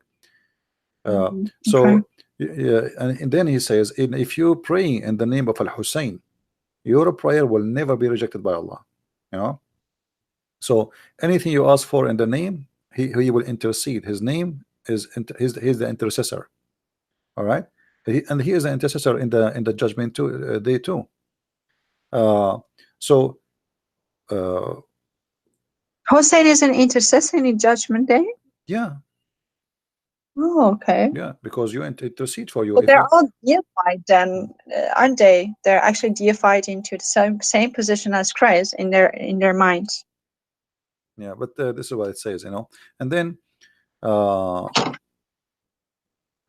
there's something really funny in the story. It says he asked him, and what is this nutfa in the backbone of my beloved Al Hussein? What is that sperm in the backbone? He's asking about the sperm. What is that sperm in the backbone of Al Hussein? Let us see where the translation here.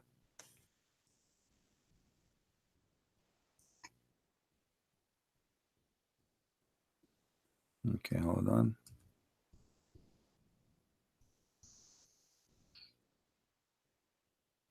The Google is not Sorry, getting translating really. excited at time.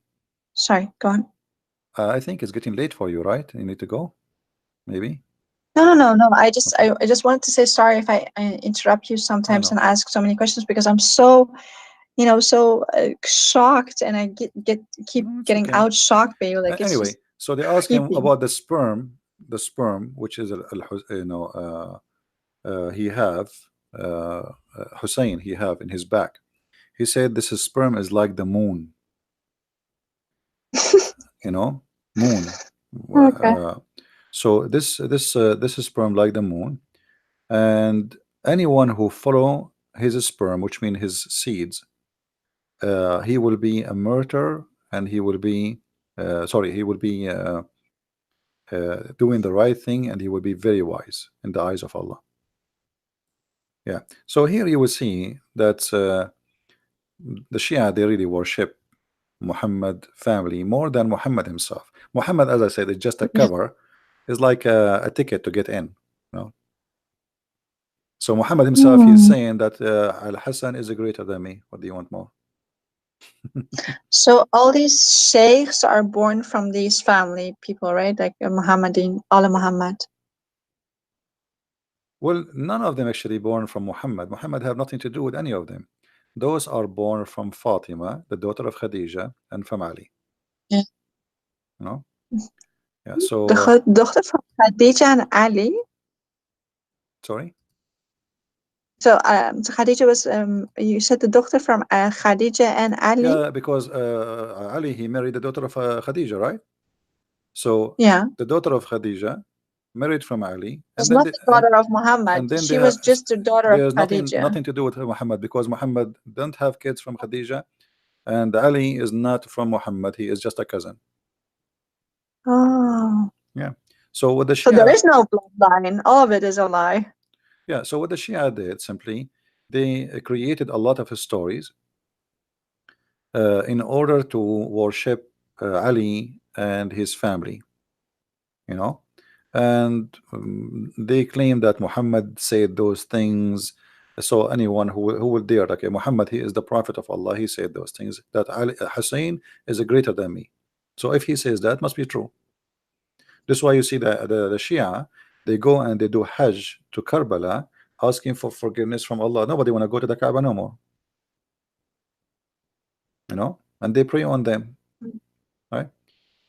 uh, and when Muhammad, he says Al Hussein, he is the lamp of guidance, and he is the boat of salvation. I mean, what is left? You know, Wow. he is the boat. So It's a way to, you do not need Muhammad, you do not need Islam, you do not need anyone. All what you need is Al Hussein. yes. Wow. Yeah, and even Allah, He wrote the throne in the right side of His throne, that Al Hussein is the guidance, the lamp for all mankind, and he is the rescue ship. I mean, what is left? What is left for Muhammad? So, What is even left for Allah oh. Himself? Because it's not Allah who will save you; it is Hussein, Hmm. right? Well, I didn't know it was this bad. I thought they would deify him to the extent, but you're just saying that this they actually see as Hussein as some kind of a god. Because this whole Ashura that we have in Iran, they slap themselves, they paint themselves for him, and even his name brings tears to the most fanatic people. And he's seen as some kind of a person who gave up his own son. And look at the comparisons to Christ. He gave up his own son in a war. Uh, and he was totally innocent, and he did that because he's only in love. And so people now praise him as the Masum. He was killed as Masum. Yeah, And Masum, each which year mean he is a people, perfect. He's a perfect. He don't commit sin. He is a yeah. perfect person, which means he's God. You know, because the only Mm, one who don't commit sin is gods. So they made them gods. This is why they call themselves the Ithnay Ashariya, the 12 Imams, because they believe that the yeah. 12 Imams are perfect, who never commit sin, not even once. Yeah. You know, so this the family of Muhammad and their descendant enter the 12. They are perfect. They are not a human. They are gods on earth. And the fiction story starts from Al Hussein, and then Al Hassan, and then the children's after that. It's an inheritage business, you know. Is there something historical that you could point me to that hasn't actually or hasn't actually existed in history? Well, we cannot really, I mean, there's nothing in history, even about Muhammad, we cannot find something to make him exist. You know, there's nothing, there's no source about Muhammad. Where is when, even when the Muslims occupy Jerusalem, if we read the siege of Jerusalem and when the Muslims occupy it, even after that, even the Christian, they never mention a name of a person. His name is Muhammad, which is very strange. Yeah, it's very strange. You know, there's no mention of him, so we don't know who was Muhammad. Muhammad, I believe, is just a name was given later, or mm, or Muhammad he gave himself such a name, but this is not his name. It's a title. That's why nobody use it. And this is what I said. Yeah. Yeah. So his real name. What does his real name According to mean Muslim according to books, you? Like according to Qasim. Muslim books, not according to me, his real name was Qatham. Yeah. You know, but some Muslims they deny that. They say this is you know, not true, because yes, his grandfather he called him Qatham, but then his mother she Qasim. asked the grandfather to call him Muhammad. But it doesn't make sense because the word Muhammad mean the praised one. So how Muhammad is a prophet but yet he is a praised one? Praised one is God, right? No. Yeah.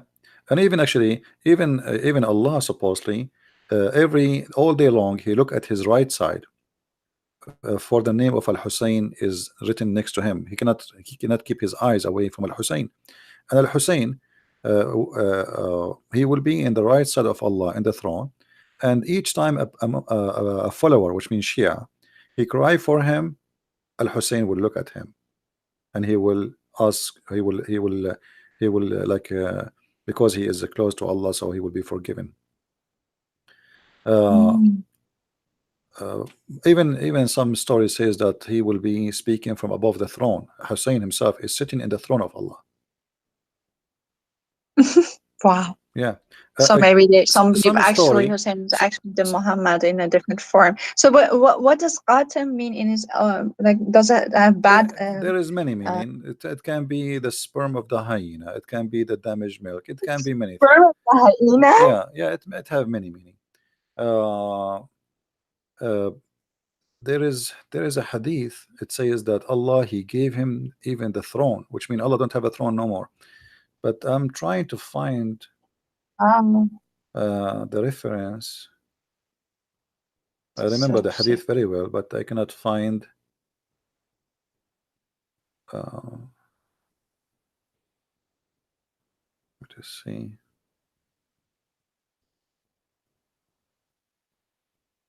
Yeah, Allah He gave the throne. He gave the throne to Al Hussein. Imagine, even the throne became the throne of Al Hussein. As simple as that. And where did God go when he gave his throne to Maybe him? he took vacation It to does Hawaii or something. You know, maybe he um retired. You never know. You know. oh, Yeah. So you know, there is endless stories, uh, and all of them obviously those people they make tons of stories about Muhammad and his family and Ali, and none of them make sense. And yet they say to us, you know, that you worship a man. Both of them, Shia and Sunni, they worship men. We don't worship men, we worship God. everything stone man sex they worship like they have a Kaaba filled with all sorts of gods. Black stone, kissing black stone, stones forgive your sin if you touch them, etc. So Islam is a is a collection of madness, and the more you learn about it, the more you get dizzy. You don't get knowledgeable, you get dizzy because what is that?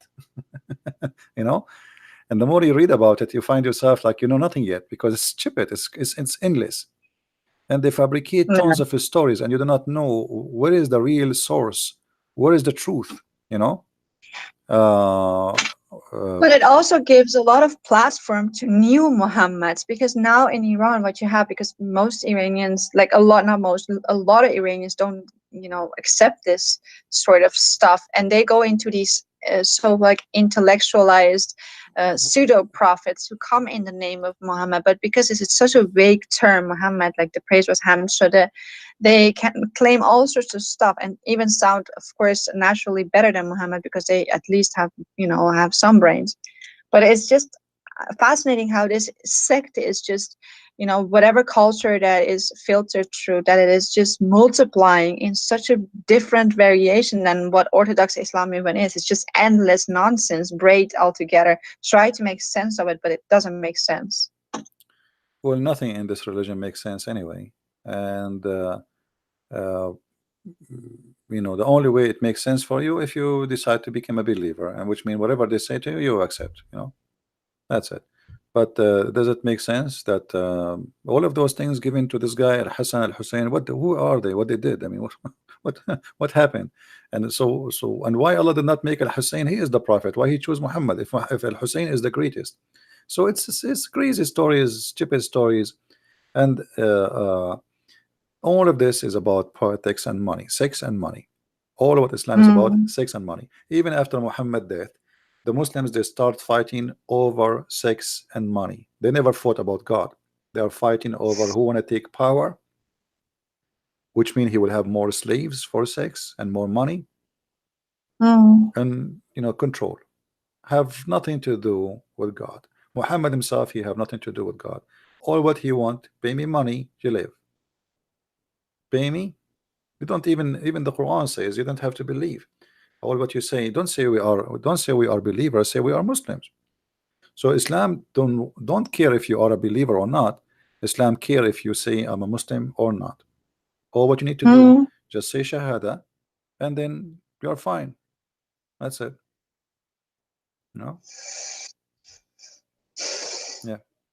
Anyway, But and it, I but think amazing thing is that like it is sold as something so simplistic, almost similar to the Abrahamic faith, but it is so more complex, and like you wanted to like go wash yourself with holy water no, after there is really nothing to do reading with this the stuff. Abrahamic faith. What Islam have to do with Abrahamic faith? How? Where? Yeah, this is what this is actually my last question. So because I think maybe you want to talk about this topic in your own manner, maybe more than I just gonna stop with this. But so what is this whole story about Ishmael being the source of Islam? Can you talk about that a little? No, Muhammad he needed to make himself connected to Abraham, since he was trying to get close to the Jews. So, Mm-hmm. in order to be accepted as a prophet, then you have to come from Abraham. And then the Jews did not accept what he said, did not believe in what he said. Otherwise, okay, I want to ask the Muslims who want to show me where in the Quran it says that Muhammad is from Ishmael. Any Muslim want to show me where it says in the Quran that Muhammad is from Ishmael? And here you notice right away how the Muslims are in trouble, because this is the most important book. You see, the God of Islam mentioned that this guy is the son of this guy, the guy is son of guy. How come Muhammad did not say in his Quran that he is the son of Abraham too? If you go in the Quran, we will find the following: that Allah confirmed that the prophethood is from Isaac and Jacob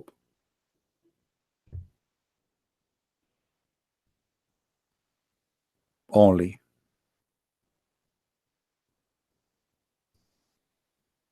When Allah supposedly mentioned where the prophethood will come, it says, and we bestowed on him Isaac and Jacob, and we established the prophethood and the scriptures among his seed. So Mm-hmm. who is the seeds he's talking about? Jacob. So they believe the same thing then. That as Christians believe that it came Yeah, from yeah, but you Isaac, see, not from Ishmael. this is what Islam, this is the deception of Islam, is to try to make you believe that we have the same thing. But Yeah. Muhammad, he used this just to fool you, to make you say, okay, you see, we believe in Jacob, we believe in Isaac, we believe in Mary, we believe in Isa, we believe in Musa. So what is wrong? Come on, we believe in the same God. No, this is just a deception of the devil to make you believe that he believe in the same as you believe. But if you look with me Mm-hmm. here carefully, the Quran in this point it dropped the name in this verse. It dropped the name of Ishmael, but Ishmael is the eldest or the elder, right?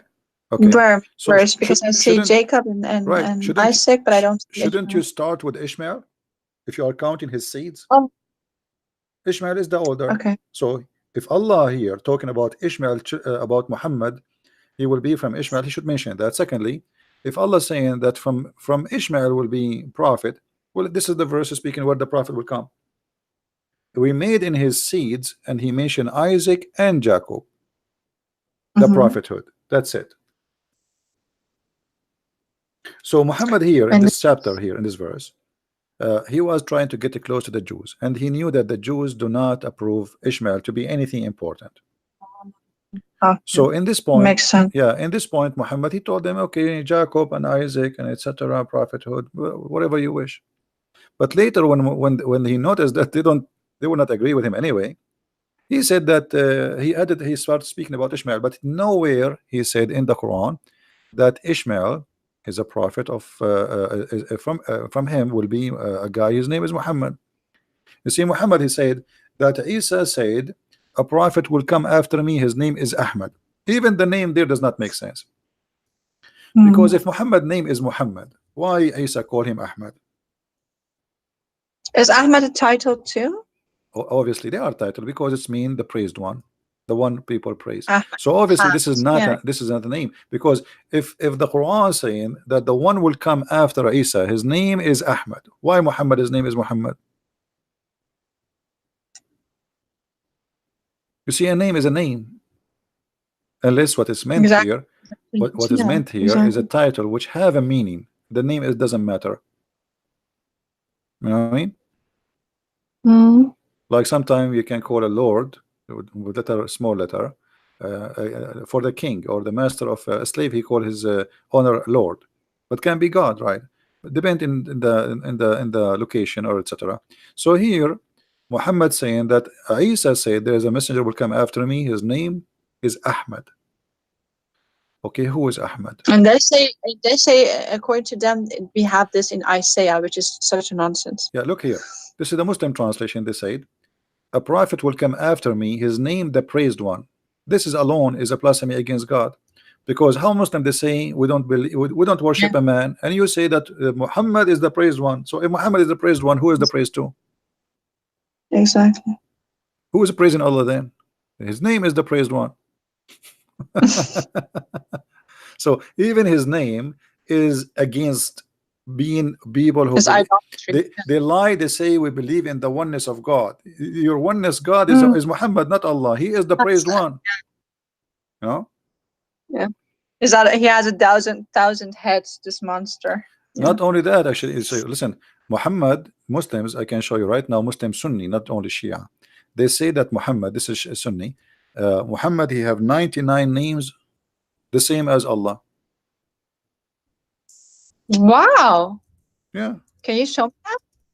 yeah, I will show it. I never I'm searching in read. Prophet Google. So he's also and is the same names or different No, names? but they are very close, almost sometimes they are the same. This is the 90 names of Ah, Allah, the 99 names of Allah and Muhammad.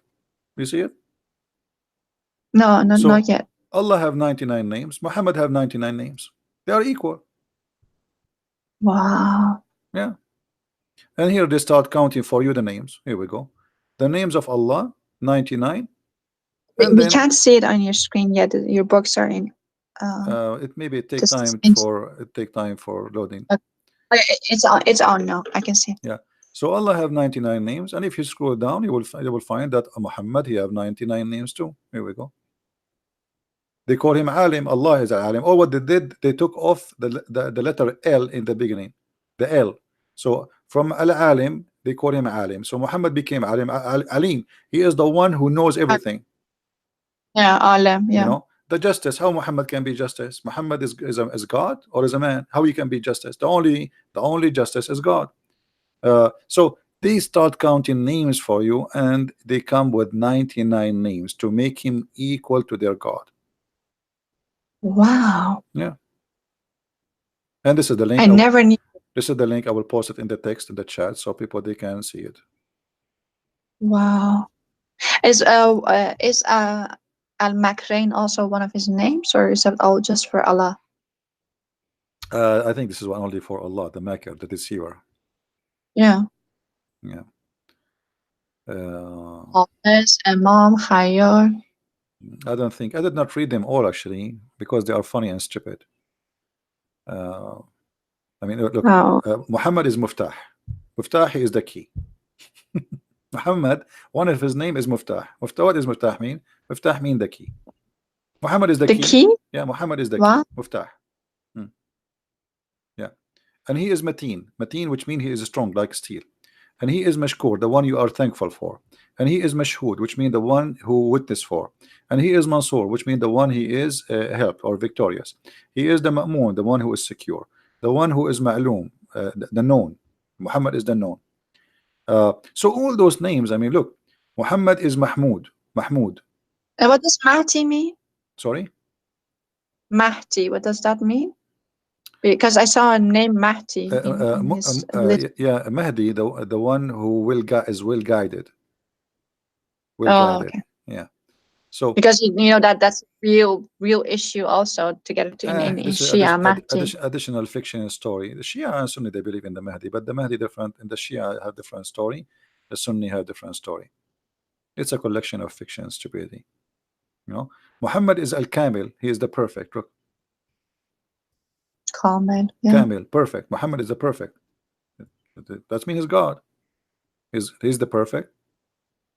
Muhammad is Jabbar. One of the names of Allah is Jabbar. Al Kafi, the one who is sufficient. I have a question. Allah is sufficient, These supposedly. scholars, they know all of this. How can they not see that they're deifying their Friend, Muhammad? What's going on? Who said they don't see?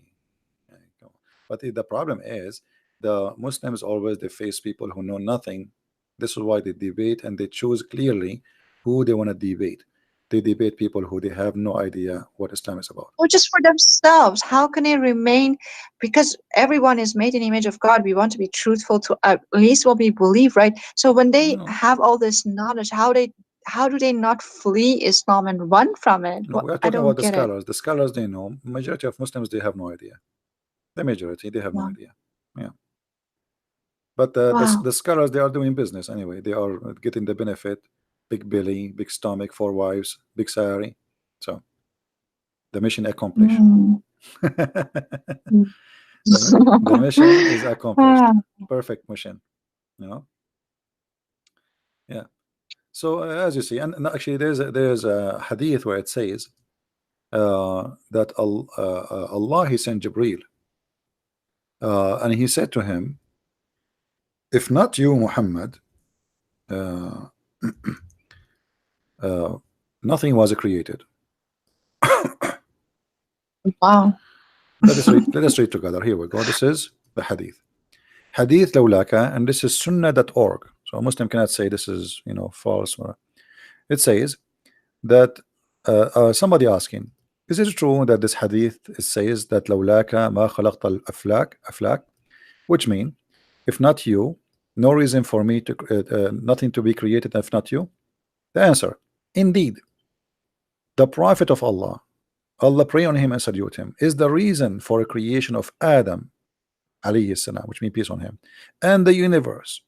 If the Prophet of Allah, Allah pray on him and salute him, was not into existence, then the throne of Allah, the arsh, the chair, the kursi, the lawh, which means the tablet, and the qalam, which means the pen, the skies, the earth, the heaven, the hell, the trees, the stones, and all the creatures will not be exist. Do you see it? Wow. Yeah. Muhammad is God. Actually, based on this story, Allah himself is exist for the sake of Muhammad. I mean, what is the benefit of Allah? Just to create all those things for Muhammad, to make Muhammad happy. Allah is Yeah. Allah himself is a servant for Muhammad to create things for him to make him happy.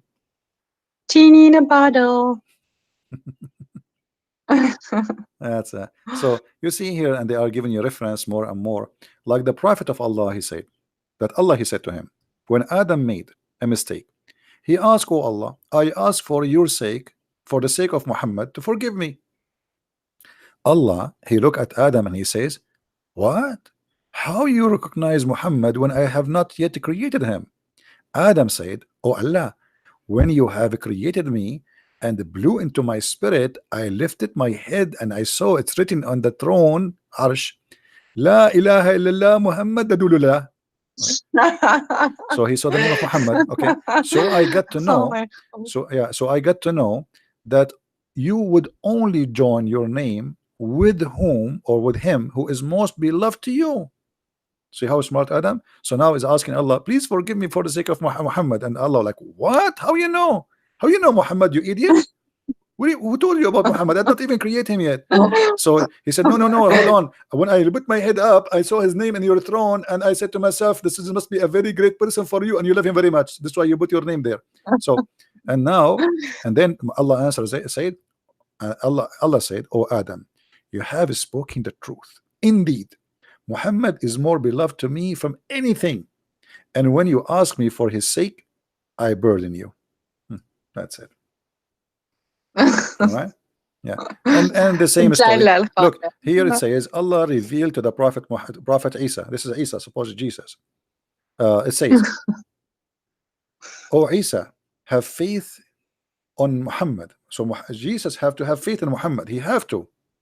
Allah. What do you mean? Just Isa? What it says? Oh, Adam. Isa. No, no. This is about Isa now. Allah, He told Isa, you have to have faith on Muhammad.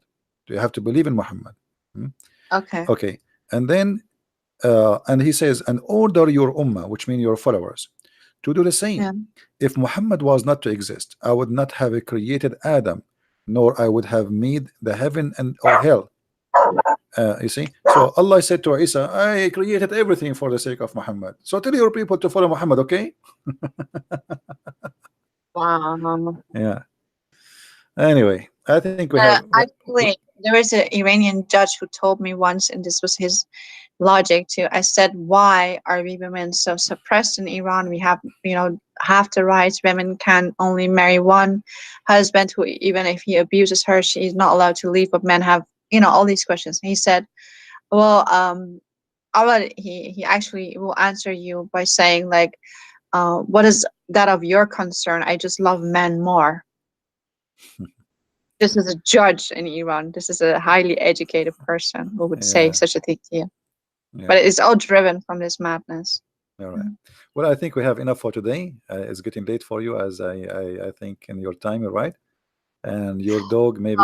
It was mind blowing. Thank you so much for inviting me. Thank you so much for giving me a platform to ask all these questions, because these are the questions that I hear many of my Iranian followers ask, and I never knew, and they don't know, because never ever could they ask people about these stuff. They would be, it's not even allowed just in Islam to ask stuff like this.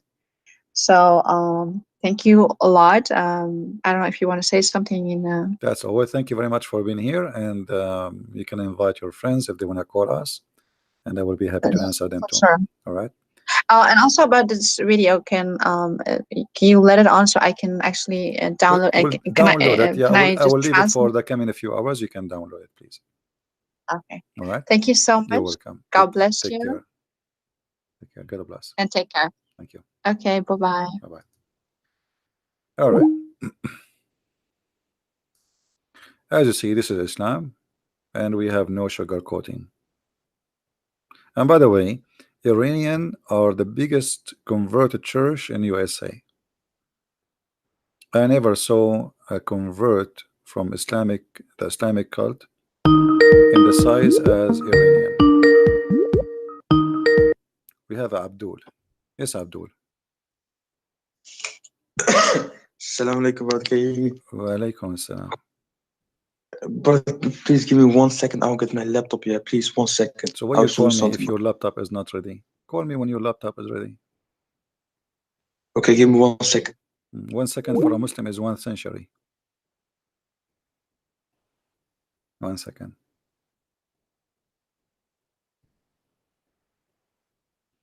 This guy, each time he sees somebody leaving Islam, he get upset.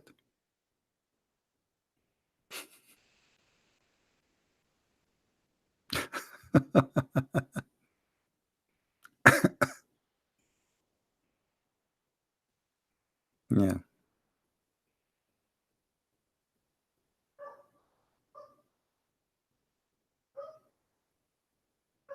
See, we have dogs today. We have many dogs are barking.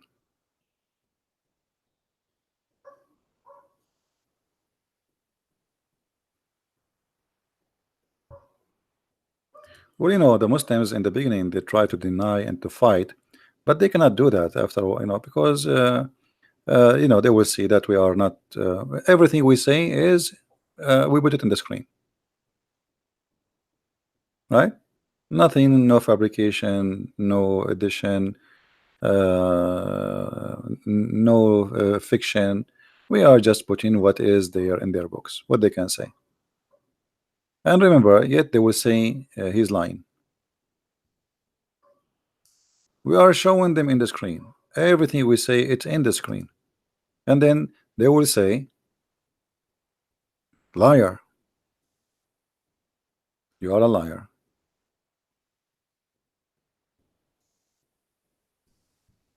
You see, he said 1 second. I'm afraid he will do the same as the Muslim sheikh who was debating me. He said he want to go to the bathroom many more than 10 years ago. He never came back.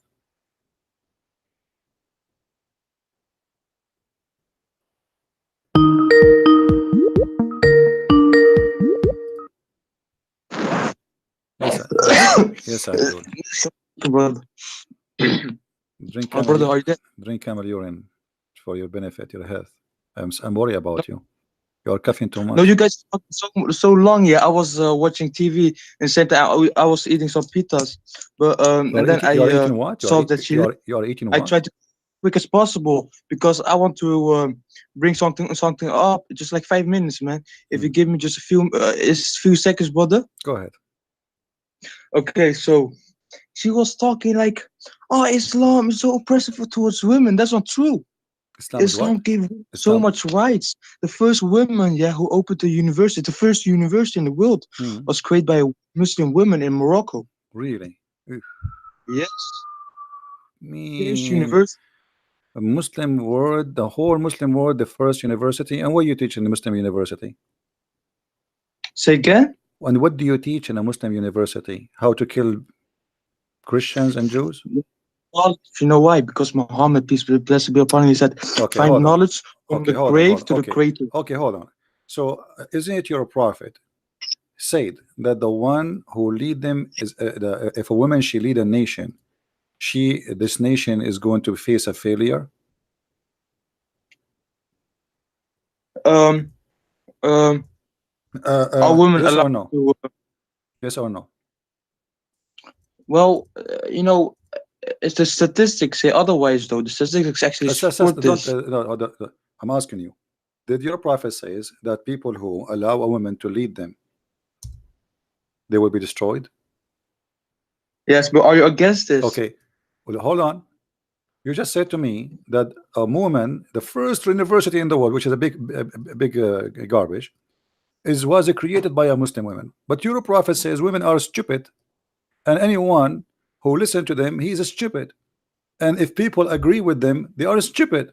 So you are saying to me that you Muslims are a bunch of stupid because you didn't agree with your prophet who said women are stupid. So what do you say?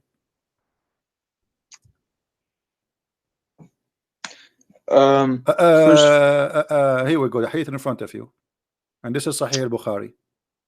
one sec, I'll open YouTube.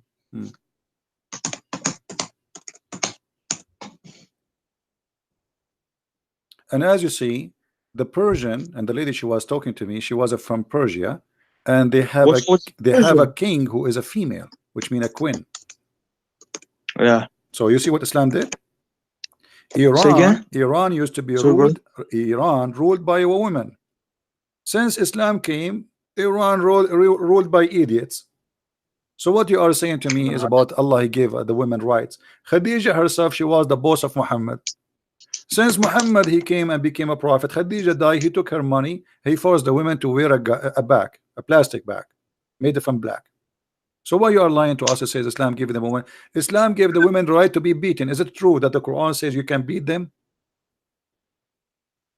No, brother. No, Islam. What? No, brother. I'm serious, brother. I'm Islam serious actually too. is Isn't it the Quran says you can beat your wives? Yes or no? no, because you know why? You know why, brother? No. So what is verse here saying? Chapter 4, verse number 34. Why you are lying? Why you are lying? Are you a liar? No, of course not. Okay, so why you are saying no? Why you are saying no? Are you trying to, do you think you can lie to Christian Prince? Be honest with me. Do you think you can lie to me? I'm Muslim too, man. Here we I'm go. Muslim. It's in the front of you. Here we go. Chapter 4, verse number 34. I want you to read it for us. Does it say if a woman you fear that she is disobedient, you fear she did not even became disobedient, you beat them, you scourge them? Yes or Uh, no? wait, wait, this 34 Yeah, 4:34. 4:34. or 434? Okay. Mm. Uh, Men are in charge of women because Allah have made the one of them to excel the other, Mm. and because they spend for the properties. So good women are obedient, guarding in secret. But you as a Christian, I Continue don't see reading. how you Continue against it reading. because the Bible also says. Continue reading. Don't stop. Continue reading. Okay, but okay. So good women are the obedient, guarding in secret that which Allah have guarded. Mm. As for those from who you fear rebellion, Mm. admonish them and banish them to beds apart, and scourge them. Then, Mm. if they obey What you, does scourge you them can. mean? Huh? What does scourge them mean? My English is not good. What does scourge them mean? Let me see 1 second. Mm. Are you searching Google now? No, my no, I have a book, where the meanings of words are, man. Oh, okay. I'm gonna. Mm. A whip used as instrument of punishment. Huh? Mm. What scourge them mean? So your God Allah says scourge the women. So you said to me she open a university, she go home, she get beaten. So what she do go to school? She have pimples in her face and she have a balloon in her head from beating, and she open university. Why you are lying to us? Did you I'm not making fun of your mother, by the way. I'm just asking a question. Did your father Ah, you ever can do it, man. did your father give your mother once like a blue eye, like he punched her in No, the eye? never, never. Never. You'll get a beating for mean that. that's mean your My father is a father got big disgusting as Muslim. a He is father, not a good man. Muslim. Your father is not a disgusting Muslim. Does that mean that your mother she was always obedience? That's why he did not beat her. No, but Well, the brother, Quran man, if says if you fear that they are going to be disobedient for you, what is the solution? Beat them. Obviously, your mother always she obey your father, his God, so she obey him, and this is why he did not beat her because you said he never gave her a blue eye. what do you mean by obey? Well, if you say to your wife, make some tea for me, and she did not go right away, you can beat the hell of her. If you say to your wife, take off your panty, I'm horny, and she refused to do so, you can beat her. Any reason, it's up to you. So, well, so good woman. What's on? It says obey. So anything you have to do with obedience, anything you say to her, she don't do, you beat her. But what does the hadith on this verse say? It says otherwise, though. What It otherwise? explains the verse. Where it It says says no, that here you we go. The don't hadith, have the to hadith says you beat them until you make your. different just The hadith says you beat them until you make their skin greener. And here we go. This is the story. The story. no, no. Okay, hold on. I will make you read it. Hmm, Uh, Here we go. Read with me. This is Aisha speaking. Hmm, I'm listening. Go ahead. I'm not going to talk. I will let you read. Read all the sentence. Huh? And I'm listening. Go ahead. brother, you have a beautiful voice, man. What I if you I have what? no? I have what? You have a good voice. You have a beautiful voice, man. My friend, I'm asking you about women beating. Are you flirting with me now? What my what my beautiful voice have No, to no, no. do? I mean, Muslim women they flirt with me. Even Muslim men they want to flirt me live on air. What do you have to do with my No, beautiful voice? astaghfirullah, la. So No, but I what have this some what food this left have in to my do what this have oven. to do with my topic? Why you are saying to me you have a beautiful voice, man? Okay, okay, I'll read, man. I'll read. Okay, go ahead. Rifa'a Hmm. divorced his wife, whereupon Abdurrahman bin Az-Zubair al-Qurazi married her. Aisha said that the lady came wearing green veil to her, Aisha, of her husband, and showed a green spot on her skin caused by beating. It was a habit of ladies to support each other, so when Allah's messenger came, Aisha said, I have not seen any woman suffering as much as a believing woman.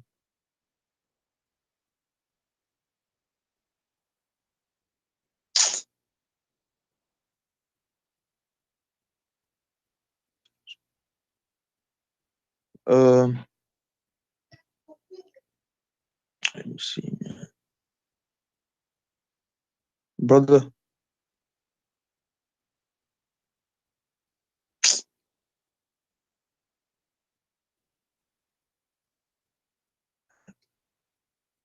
If I divorce his wife, whereupon Abdurrahman. Damn, man, I got bullied or something, man. I turn off.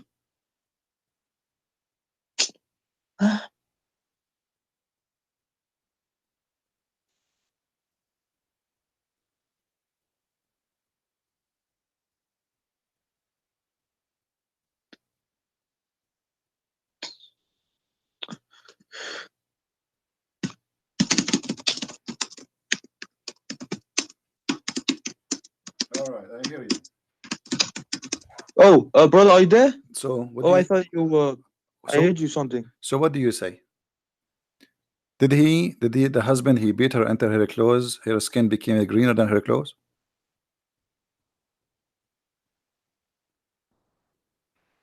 Yeah, Are you there? yeah. Greenville, So Greenville. you beat your wife until you make her skin greener than her clothes. What does that mean? And the prophet is Was he? there, and the prophet took the side of the man. The prophet, he warned the women not to do that again, and he agreed with the man. So he agreed with the man beating his wife until her skin is greener.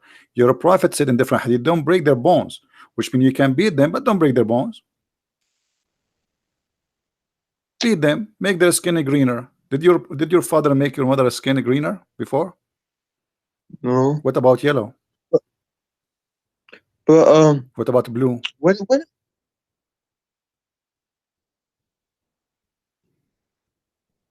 Hmm? brother, What?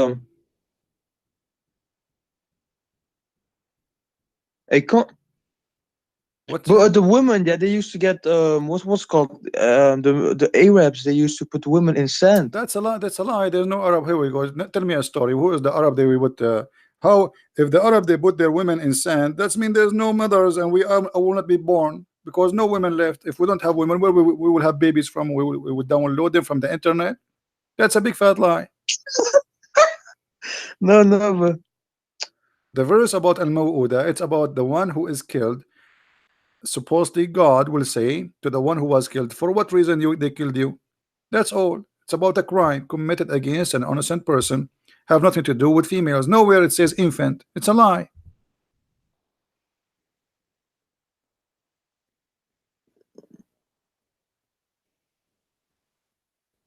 but in First Timothy 2:11 says a woman should learn in quietness and feel submission. I do not permit a woman to teach or have authority over a man. She must be silent. This is in the church when a woman they are talking about making a recipe how to make ice cream or to make salad. So he's saying to them, shut up, this is not the time for that. Either you are a polite and you behave, you are in the house of God, because usually the one who speak about things not in the right time, this is the women. So he's speaking to the women, and the teacher is always the man in the synagogue. This is a Jewish synagogue where always all of them they are Jews, Orthodox Jews. The man is the teacher, the women and the men they are listeners. So there's one guy, his name is Rabbi, and the rest they listen. So women who they are speaking in the church and they have no excuse to do so, then they have. But if you read the whole chapter, you will see that women they can teach. And women, not only that, we have a book, it's called the book of Judges, where you see that women they are judges. You can see in the Bible that women they are prophets too. So the Bible says women are prophet, women are judges, and we have women like Mary. So did Jesus says to Mary, shut up, don't talk? Mary, she came to him and she asked him to do a miracle. He says, this is not my time. But even though yet he did what she asked him for. So you have a wrong understanding and try to fool yourself. The Quran teaching that the woman she is nothing. Islam teaching that the woman is just a sex toy. This is why Jesus said you marry only one person, one. The man he leave his family and the women they join together, they became echad. For what? For the God of Christianity teach that the man is the same as a Christ giving himself to the church, and the woman is the same as the church. So in Christianity, women is equal to the church, which is holy for us. While in Islam, women she is just a sex toy.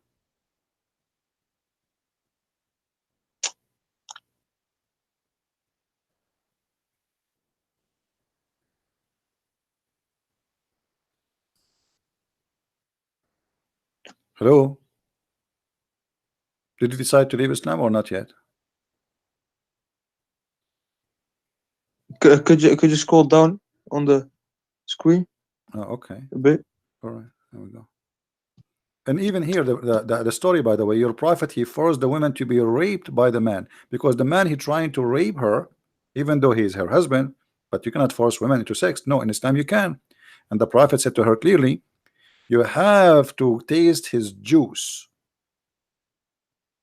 Is that true that your prophet says to this woman that she have to taste his juice, and she have to taste, he have to taste her juice?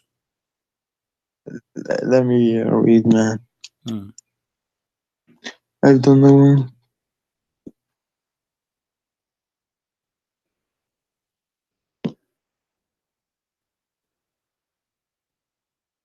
And the prophet said to her, you need to know you cannot get back to your previous husband. So the whole story is what? This woman, she don't want this man. She want to marry a different man. So Muslims are forcing a woman to have sex with the man she don't want him. And Muhammad take the side of the man who want to rape her. Read carefully. Muhammad said, not me. Then you know that it is unlawful for you to remarry Rifa. Rifa is a previous husband. Muhammad, he come with the rule that if your father divorced your mother 3 times, she cannot go back to him unless she sleep with different guys. Is that correct? No, that's enough for you. Hmm. So you Yeah, agree. probably, man. So what do you think about the prophet saying you cannot go back to the man who you married before unless you have intercourse with the new man? What is the wisdom of that? No, it doesn't say. It says stress 3 times. Okay, he divorced her 3 times, and now she marry a new husband, and Muhammad saying you cannot go back to the previous husband unless you have bing bing boom boom with this guy. Yes.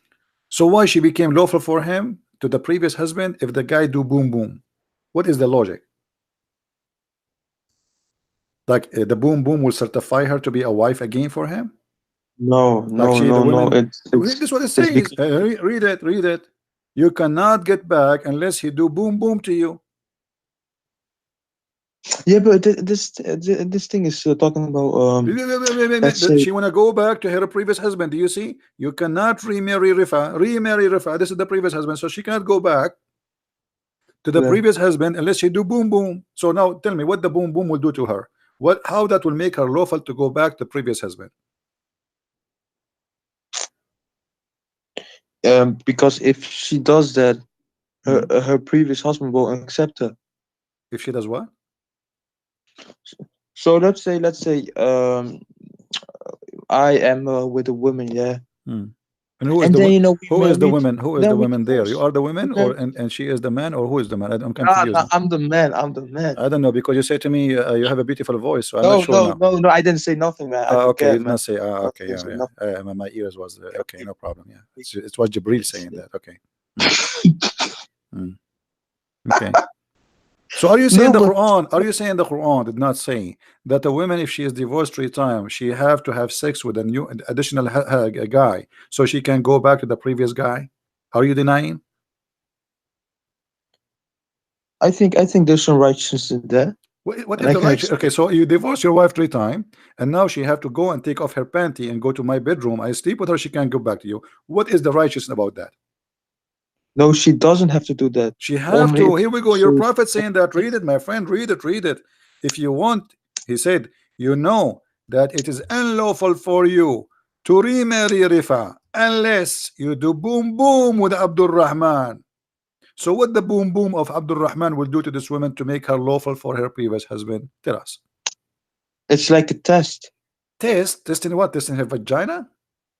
No, Well, no, bro. Like I said, he is doing I'm boom married to a he woman, is doing and boom then boom we where? divorce, and then we marry again, and we Okay, divorce, hold we on. marry again, we divorce, we marry Well, again. Then it Muslims, it's just okay. chaos. It's chaos. If you It's not don't, good for the if family. Islam is against divorcing and remarrying, well, why you Muhammad allow you to divorce and marry as much as you wish? Still, this one will not No, prevent you because still you can have her back. All what you need to do, she go sleep around again, and she come back to you. And now she became more of a whore because she's sleeping around in order to come back to you. So you made her a whore, so everybody can jump on her. What is the wisdom? You made her sleep with other guys so she can go to the previous guy. And what's her No, fault? She that's is not the one who divorced. It's the husband who divorced. So now your prophet is punishing it's who? Is punishing the women or the man? The one who will do boom boom to her is her, not him. What about your prophet says if you divorce your wife 3 times, we will let them do boom boom to you. And then he will not do that. Because now you punish the women. The woman, she is the one who is going to have sex with a strange man she don't like. As you see, he's beating the hell of her.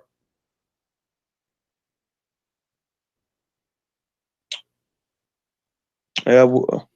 Hmm. What? But it's like What? if they marry and divorce 3 times, it's Hmm. just chaotic, man. It's not good for the family. And then it's the best to It's just not. divorce Is them it good away for a from each family other. to allow a man to marry many women and divorce him 3 times? Why your prophet allow you to divorce him three times? Why he allow it? And now You should the be man who divorced constant. 3 times, she go, she marry new husband, she go back to him, he divorce her again and again and again. So go, she sleep other man, she come back to him, he divorce this. So your religion did not stop divorce. Your religion increasing the divorce, encouraging divorce. No, but it's like a test for the man. Test for what? The Because, man, he have nothing, he's doing nothing. He just get a woman in his bed. Okay, divorce, you go sleep around and come back to me after 2 months. What test? well, if the And man, let me yeah, is ask gonna you, why marry. your prophet said that she have to taste his juice? What kind of a prophet he said to a woman, you have to taste his juice? What is juice? That shit ain't oral, man. That shit ain't oral. It's just like meaning intercourse. So in Islam, when you do intercourse, you taste the juice? What do you mean by that, man? No, it's not like in the Don't tell mouth, you me, know. You don't got, ask me.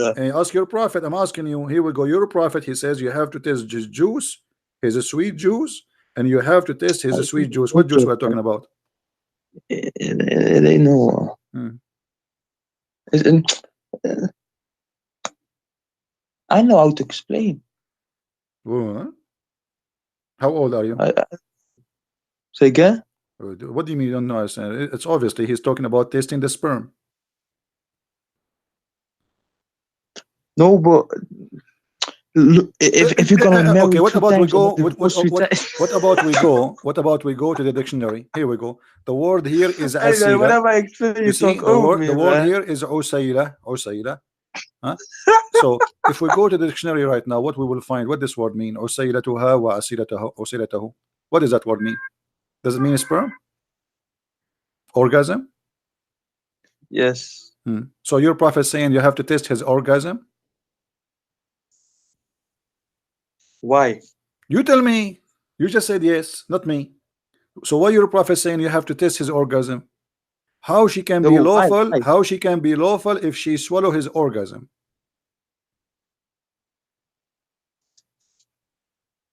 Um, no, but that's the point, isn't it? If you divorce three times, This is the then you're point. not talking Guys, no this more, is the man. point. This is You're the just point. making fun Guys, of did you it. hear it? This is the point. The point is that in Islam we teach a man to swallow the orgasm of a man, and the man have to swallow the orgasm of the women. This is No, no, this is what you no, no, said. You no. just said this is the point. I am asking you why she have to swallow his orgasm. You said this is the point. This is what you said. Because a man isn't gonna marry her when she went to with another man and then did that stuff. What does she is And his then wife now? She it's is his enough. wife. She, in order to come back to the previous husband, she have to test the sperm of the new husband. Why? But most men aren't gonna accept her. Uh, like It the doesn't few matter ones who what are gonna man accept except her them. are You actually Muslims, you fools. marry anything. Most men. Even a goat walking down street, you would take her. What are you talking about? I'm asking you Say here. again? Muslims, you marry anything, anything, anything. Any woman she offer herself, you take her, especially if she have money. Don't give me now, school me. Now here it says you cannot remarry the previous husband unless you taste this guy juice. What that will do? She have intercourse with him, and now We she like have to women, test. She man. have to test his orgasm. Why? Um. Hmm. Well, so here's the point. If you marry and divorce three times, right? Hmm. It's like chaotic, man. It's not good for the family, and then it's just time to go. You gotta find someone else But because it's why not he working with need to you. taste her juice? What is that? I'm not asking you time to go. What time to go? You made the woman as a hooker. Today she is here, tomorrow she is there. This is what Islam is about. There's no marriage. This is why we keep saying in Islam they don't believe in marriage, they believe in a contract. It's a sexual contract. And now Muhammad put in now the rules of the sexual contract. You have to taste the juice, because if you don't give him taste the juice, that's mean he did not have fun. Is that correct? Mm. You agree? Yeah, yeah. Yeah, yeah, yeah, yeah, yeah, yo. So No, okay, my friend, thank you very much for calling. thank you, brother. Oh boy. And this is what this is what is missing. Men, they are saying to me, you have a beautiful voice. I'm going to throw up.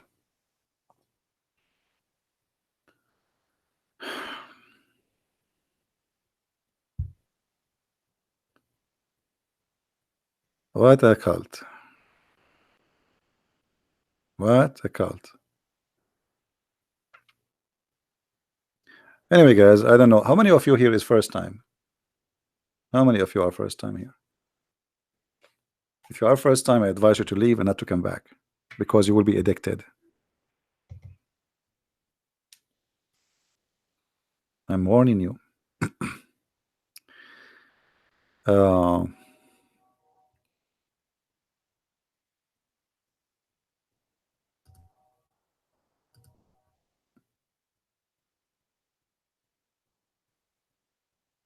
okay. So don't forget, please, to subscribe. And if you already subscribed, don't forget to unsubscribe. And this is the way you can get the blessing of Allah, because Allah, He give you double deeds.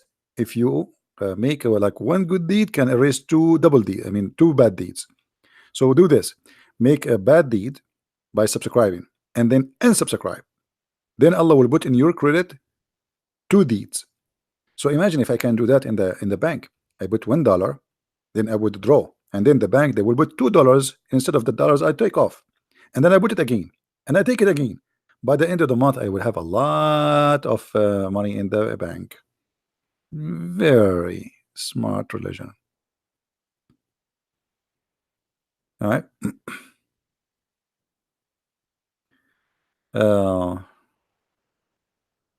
I want to marry you.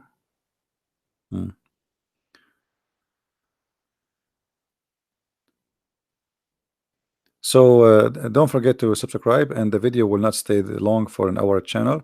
So if you like what we do, please really subscribe. You are welcome. And feel free to download my videos. They are for free for everybody. I don't care really. Actually, I encourage you to download them, put them in your channel. I'm not like others who get angry if people download his videos. The point is to spread the truth, and the truth will set you free. And let us be serious in the chat, please. Show respect.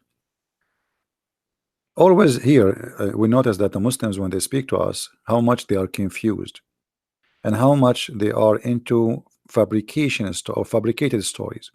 So, brother, the first university in the world was made by a Moroccan woman. True story, brother. She opened university and she is wearing the burqa, and she was beaten at home, and her husband called her half brain. Yeah. There's a lot of things you see in the media trying to fool you. You see, the Middle East, the reason the Middle East is beyond the cave time, because women is held inside bags, not burqa. This is a bag, because she is buried alive. Women is the half of the society. So you don't allow them to go to school. You don't allow them to take education. You don't allow them to be smart. The point, by the way, they don't want the women to be smarter than them, because the man, he want to be in control. If she is smart, she will be smart. She will question. She will ask. She will know, and that's not good. How the man can be in control? If we open a university where people they can learn the real knowledge, then how a fool he call himself imam, he can claim to be a knowledgeable person, because everybody there will laugh at him. So in order to keep them under control, we say to them, the only knowledge we need is about Allah and Islam, brother. All other knowledge is not needed.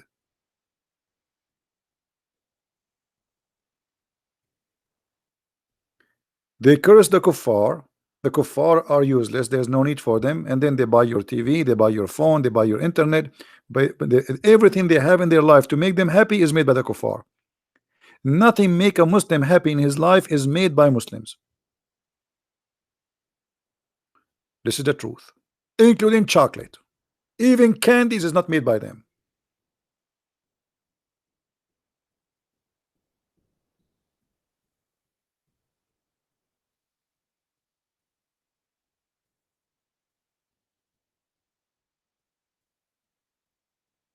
There is a Muslim from who live in England. The stupid English people, they give him citizenship. He stand next to a bunch of cows. Let me see if I can find the video. I don't know if it's flagged. Let me see. So in his video he was saying, brother Thithar, look at those cows. Those cows are more useful than the infidel, the kuffar.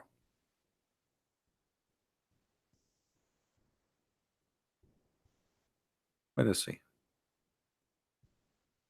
And behind him there is a Mercedes Benz, and he's holding a phone, and he's using a camera. All is made by the kuffar, and the kuffar are like cows. The cows is more useful. They give milk. What the kuffar do? Nothing.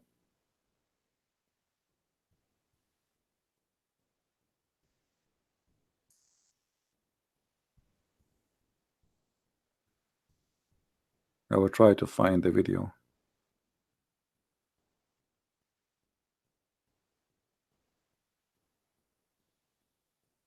I don't know if they took it down.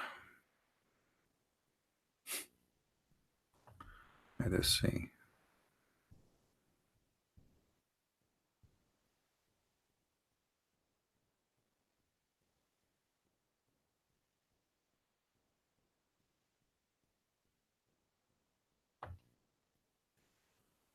Yeah, I cannot find it. Maybe they took it down.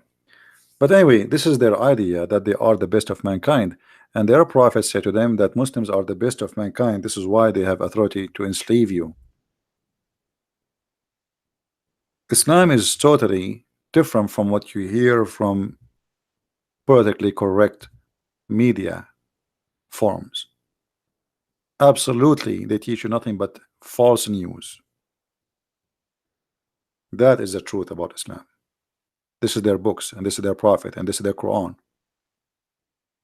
The best of mankind is those Muslims, chapter 3, verse number 110.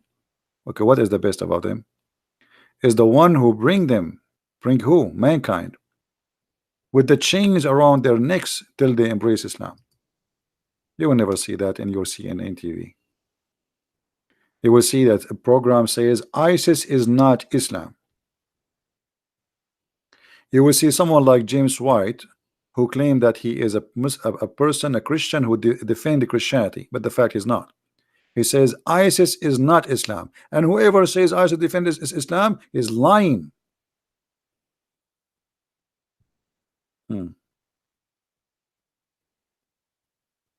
Be aware, my friend, from false teachers. Our Lord the Messiah said, be aware of false prophet and false teachers who come to you in a clothes of a sheep, but in fact they are wolves.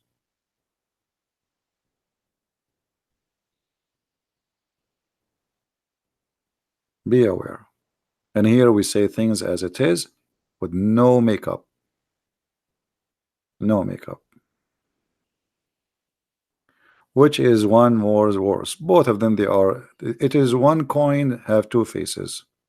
So if you ever thought that the Shia is better than the Sunni, you are mistaken. Shia actually more dangerous because they play nice. They are very good actors until they are the upper hand, and then you will see what they will do to you.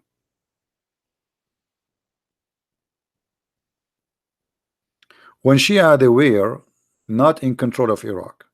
They were sheeps. They speak to the Sunni. We are brothers. We both love the Prophet. The second George Bush gave them the authority to take over the country. They start humiliating the Sunni. Just 1 day different between yesterday and the day after. 1 day. The Shia, who was humiliated for 1,000 years, it is their turn to humiliate the Sunni. So both of them are the same. So when I am stronger, I will humiliate everybody. When I am weak, I am a sheep.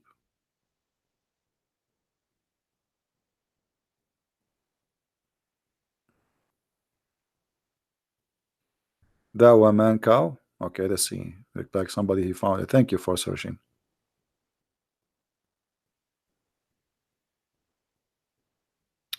Dawa man cow.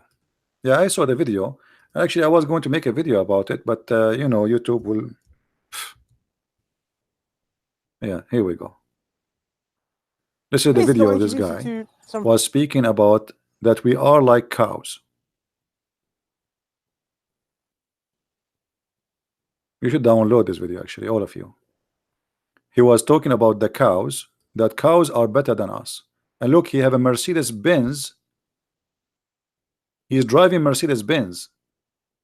And he is saying, what the benefit of the kuffar? Like Mercedes Benz is made by the Muslim, by the way. Look at the cows. They are better than the kuffar. Actually, let me download it.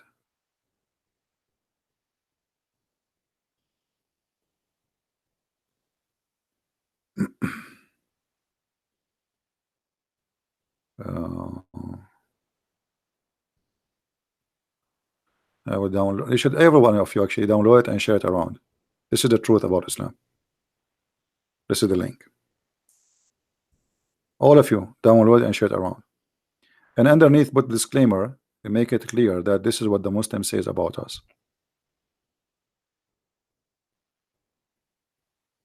No, they are not stupid. The stupid is the one who gave them citizenship. This is what he believes. The stupid is the country who gave him citizenship and let him live there, and he hate us, and he is saying that's, you know, when you teach such a teaching, what does that mean? Go and kill them like cows. He is not the stupid. The stupid is the country, the government, the people who gave them citizenship. They are doing what they believe. And actually, this man is more truthful from other Muslims. He is saying what he believes.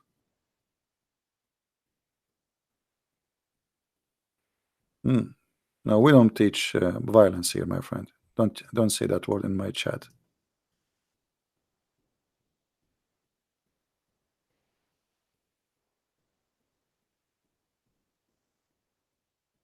Stupidity is the reason of the problems. Anyway, guys, we will leave this video for a few hours, so please download the video, share it with your friends. And I'm talking about my video, not this guy video now. Share it with your friends, post it in your YouTube channel, and I hope mostly tomorrow I'm not going to go live on air, but if I can, I will, but maybe not. Give you a break of me. All right.